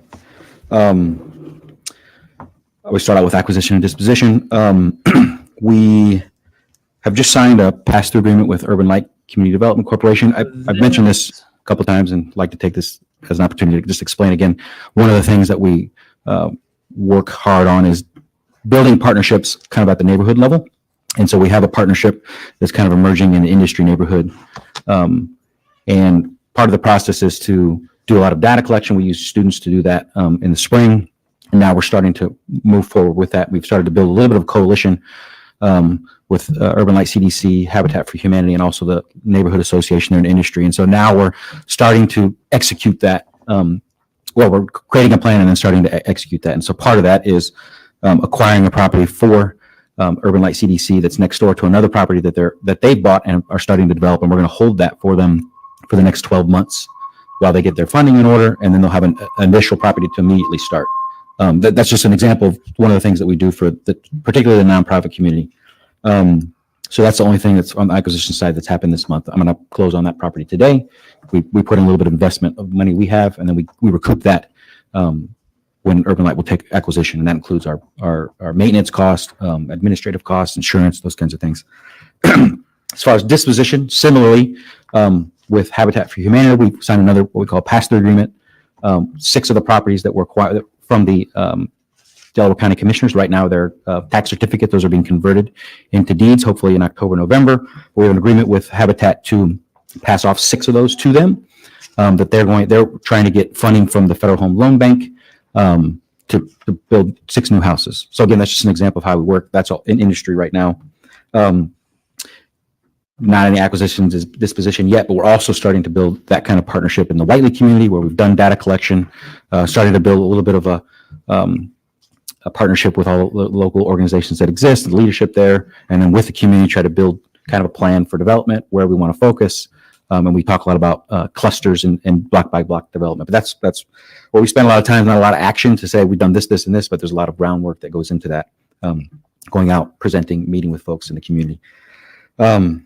We had first Friday, we had just kind of a land bank update. Dr. John West, who's on our board, kind of led that. Well attended, and it was timely because there's a lot of new things happening. And this coming first Friday, we're not going to hold it on July 5th because as of the 4th and people traveling, we're going to move that to the 12th. We're having Deb, I think her last name is Trocha. She's from the Indiana Cooperative Development Center. She's going to come and talk about their organization and housing cooperatives. As far as funding things, we continue to push forward with our ready proposal. We had a walkthrough with the folks that we know that are on a committee that are going to be helping decide how things are allocated of our site there in the Old West End. And we had a follow-up meeting. One of the things that kind of emerged in that meeting is that we have the proposal we have out is for about $3 or $4 million of ready funding. We have a match that's well over the 4-to-1 requirement, but 1-to-1 has to be public. And so we've been working on that. And I think we've got that worked out, but that's kind of something that has to be resolved for our project, I think, to be fully considered. Really, lastly, I just want to mention that we have 3 new interns from Ball State working with us now. 2 of them are here today. And they're working to really sharpen up some of our systems that when you just have one person, sometimes get kind of left to the side. But we're trying to sharpen up our kind of financial side of property as costs and revenue associated with each property, creating a system to be able to report on what we've done, but also going forward and just feed into our overall systems. And then also doing a better job of tracking our past inventory. These are the things that people said that they were going to do as far as end uses and making sure that those folks are following through on that. And then again, going forward with any new properties that we sell. Are there any questions or comments? I had a couple things for you, and you might have addressed this, and I just missed it. But the TWG pilot agreement that you have made with the city, where you're receiving some funding, can you speak to that a little bit? The details of that, or are you allowed to speak to that? I think that was brought up as a possibility, and then I was going to go to legal to see if that was a possibility. But I think because it needed to be, there was some language I think in who can receive that pilot money, and I think we needed to check and see if the land bank fits that criteria, and I don't know if that's. I think pilot money comes to city. Okay. Yes, it's been made aware that these microphones in our desks are not operating. Look so here. Nothing you're saying that I'm saying being recorded. If you wouldn't want that, you're going to comment, you could go to the mic. What? Ben Freeman says it's been brought to my attention that these microphones working at our desk aren't working. They've not been working since City Hall's been here. You've always needed to go to the podium to be heard, man. Sure. So Jeff, get for the project to score. But I thought since we put money into it, we maybe had a little bit of standing to say, hey, why don't we think about maybe we could do this? And I think the mayor's agreed to this, that money then for us to fulfill, or the city to fulfill its obligation to invest it in affordable housing would be to pass that then, but it would come through the city. Sure. And then because that's the agreement with the TWG. Yeah. And then that would be, and that way the city can meet its obligation with one fell swoop, if you will, annually, rather than, a shoebox of where that needs to go. Yeah. So, that's that. Okay. You have a newer agreement with the county, correct, regarding property? I haven't watched that meeting yet. I was wondering if you could just describe Yeah, it for me. We did get property. We got a swath of property April 15th. Okay, go forward. 38 of those properties are tax certificates. 2 of those were deeds that were properties that were actually owned by the Delaware County Commissioners. We still haven't received those. There's a legal process for that, obviously. We're asking the county for property. That's our intention. Out of there. Okay. Signed up today. This is very important. Go ahead. Here we go. Charlize Jameson. You have 2 minutes. Go ahead. Yes, 3 quick things. First of all, and I'm assuming that you all know this by now, but I was disturbed to hear that the Friends Memorial Church congregation is moving out of their historic building in the Old West End. And I'm not actually sure what your role would be, if any, other than I would love to know a commitment from this group and from the city that absolutely nothing in the way of demolition would take place on that building. And that if any repurposing of that be done with your involvement, along with any owners or prospective buyers. Which leads me to the second point, and that is when I invest my money, I don't walk away from it. I have a vested interest in what happens to that money, whether it's in stocks, bonds, donations. And I'm a little disturbed by the fact that I'm hearing things like it has MRC money in it, but we have no involvement. That doesn't make sense to me. So if we're putting taxpayer money into a project, I don't see us walking away from that. We should have a say, we should have a voice, we should initiate contact with the interested parties. And I don't see that happening. I don't hear that that's happening. And lastly, in terminology, I think we need clarification. Successes and wins. Successes, I think I would submit, and I believe the taxpayers of Muncie would submit, successes are finished projects. Successes aren't, we have this in the works, we have that in the works, and we've washed our hands of it. And if it works, it works. If it doesn't, it doesn't. That's not a success or a win. It's a plan. It's a hope. There's a difference. Thank you. Thank you. I love it. Anybody else signed up for public comment? I love it. Go ahead, Mr. Music. I could Hi, not. Chris Music. I live on Meeks Avenue. Aloha. I just got back from Hawaii, and when I was there, I saw a food truck plaza. And with the High Street Plaza, I know that the plans, I've only seen them once in my time that I've been coming here.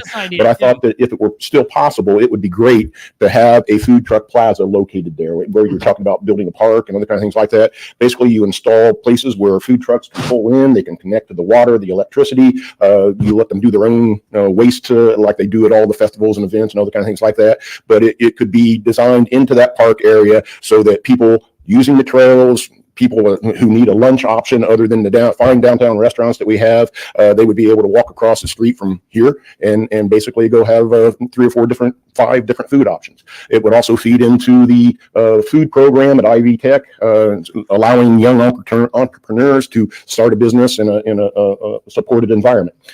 Just an idea to throw out there. I think it would be a wonderful thing for the city, and interns are great. Welcome Ball State students. Thank you. Any other comments today? Okay. Seeing none, we'll move on to commissioner comments. I have 2. First one, in terms of the agenda, I just don't remember if I've said this before or not, but feel free to get me items for the agenda typically by like Friday morning before our meeting. That's typically the timeline for Jeff and I to make the agenda. Obviously, Zane, it's fine if you have this. This isn't a shot at you or anything like that. But just generally, if you guys have things, I haven't received anything from anybody. So call, text, email, whatever you prefer to get that on the agenda ahead of time. So Jeff can be prepared. We can be prepared. Legal can be prepared. All that good stuff. And then second thing, I just wanted to congratulate Mr. Jim Lowe on his retirement and just say thank you generally for all you've done for Ball State as an alum. You make me very proud to be an alum. So, and proud to be your neighbor too. So congratulations to you. But any other commissioner comments today? Mr. Bishop. Obviously, McKinley's focus area for this administration and it's inherited from the previous administration. I don't know how long the idea goes. Obviously, it's an important area. I saw the plans for the Columbus Street. From my recollection, when there was a city bike ped committee meeting, the goal of that rebuilding these 3-4 blocks was to connect Central Campus to the Greenway, which I assume would be like, bike ped oriented. Probably concerned about angled parking if people are, I think from what I saw, it was just like sidewalks, not like a separated bike path or anything. So if the goal is to get, maybe students from the Greenway to the high school, I'd probably be concerned about angle parking backing out onto, kids biking. Also, just generally, it's been a focus neighborhood for like 10 years and still, there's still not like more than a block or two that you can, that is accessible for sidewalks. And there's, I think part of the plan was like new sidewalks along the Columbus stretch. There's, I see people parking on the new sidewalks that were put in by the sanitary district.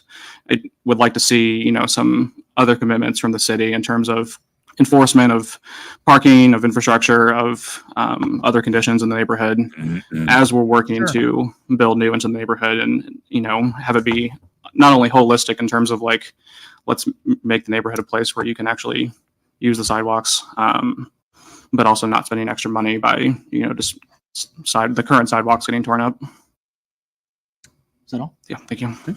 Anybody else? Jim, with your announcement, do we anticipate a replacement?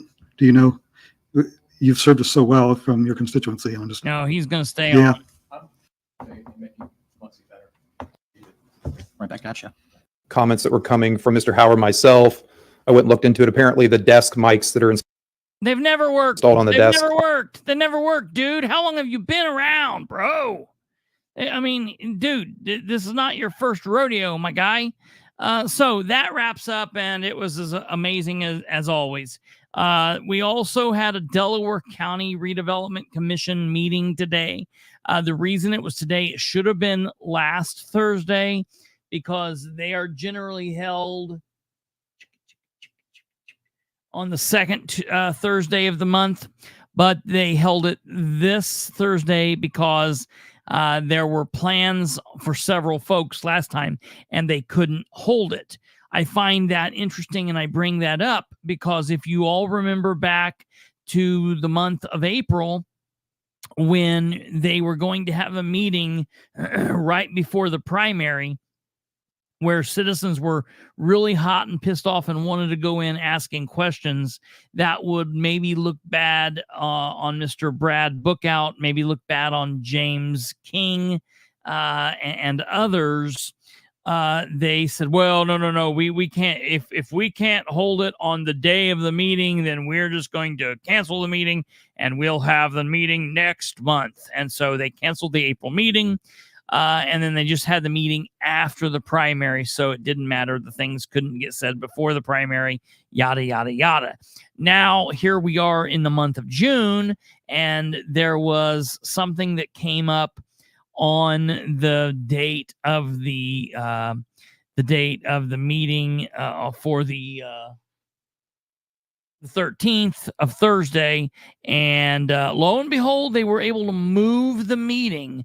Imagine that. I said, we'll be here and we will monitor. And the first time that you guys move a meeting, I'm going to stick it right up your ass. Well, lo and behold, we were here and it happened just like a month later. So I think that's comical and, ridiculous all in the same time. It's really not comical. It's sad. It's sad, gross, and disgusting.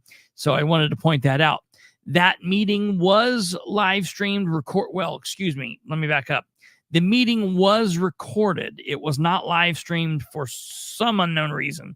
I have no clue why they did not live stream it. I don't know why they don't live stream it. They record to YouTube. They could easily live stream to YouTube, but they choose not to do that. They recorded the meeting and they will upload it sometime within the next 4 days to 3 or 4 weeks. Good night, Charlize. So that's crazy. We will watch that in quick play when it comes up. There was not much to discuss other than the fact of 2 things. One of interest, the Gaston school principal did not show up, and there's some stuff going on with that. That's of interest. The other thing was there was a claim that was pushed through to be possibly voted on that was a claim from the attorney's office that one of the members brought up and said, hey, I've got a question about this.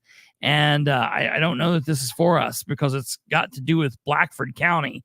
And at that time, the attorney said, whoa, wait, hold on. Let me, I was going to say something about that earlier, but I forgot. That's not for you guys. And they just scooped it out of the claims. Now, after they did that, there was some talk about, well, maybe we do owe that. So we're going to have to really be careful and watch what goes on. I think it's only for like $1,600, but I will be paying attention to make sure they don't try to slide that in.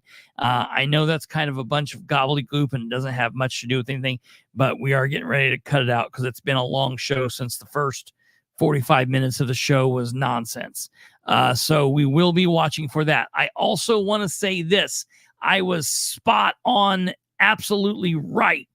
When was it? Tuesday night. I had some of our bestest beloved watchers pushing me to play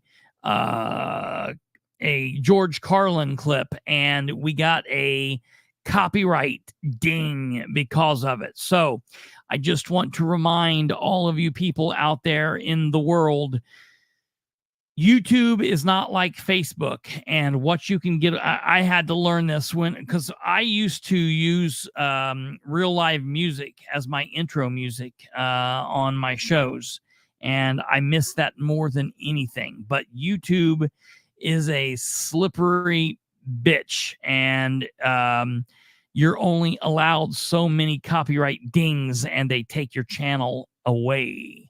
So I just want to keep everyone in the mind. When you send us things to play, there are sometimes we don't play them or we don't get to them or whatever. And a lot of times it's not because we don't want to play them. I would love to, but the reason we don't do them is because we get copyright dings. Now, sometimes the copyright ding doesn't matter, and we're able to, there's a difference between a strike versus, there's a couple different things. So just keep that in mind. If you ever send us something to play that we don't play, it's because we're like, oh, we would love to play it, but we got the ding. So I did have to go back in and cut that out, and hopefully that strike will come off the channel and we won't be hurt, but you never know. So we will see what happens. I do have some stuff about Sproles.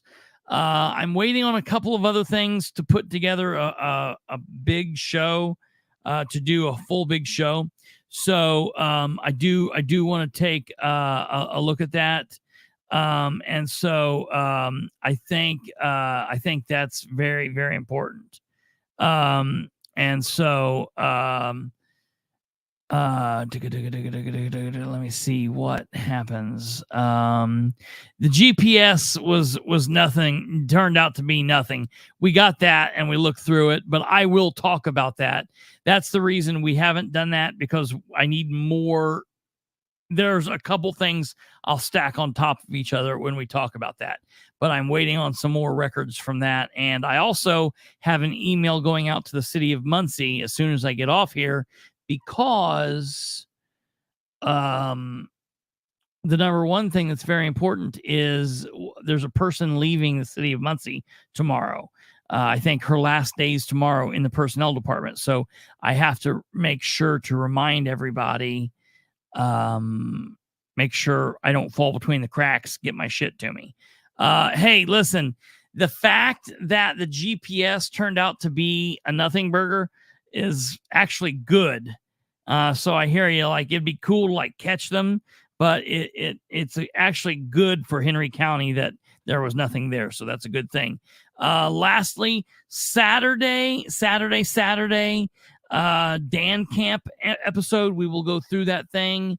And then lastly, everyone vote Donald Rainwater. We will have a banner to put up. I'm halfway through that, but I had to stop to get on the show tonight. So vote for Donald Rainwater. That's the ticket to success there, ladies and gentlemen.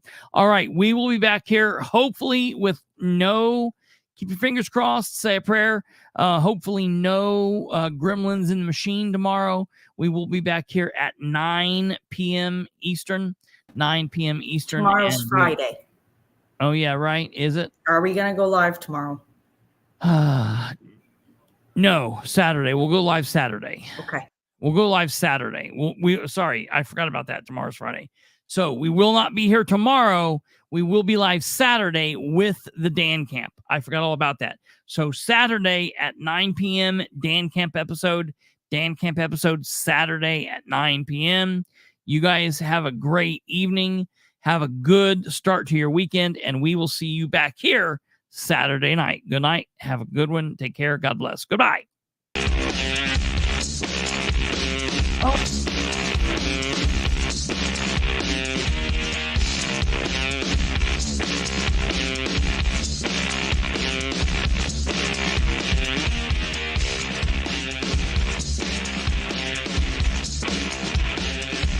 Vote Rainwater.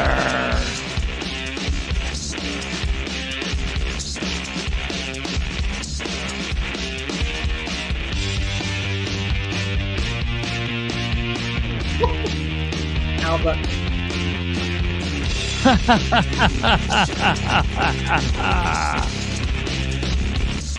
Don't forget to vote Rainwater.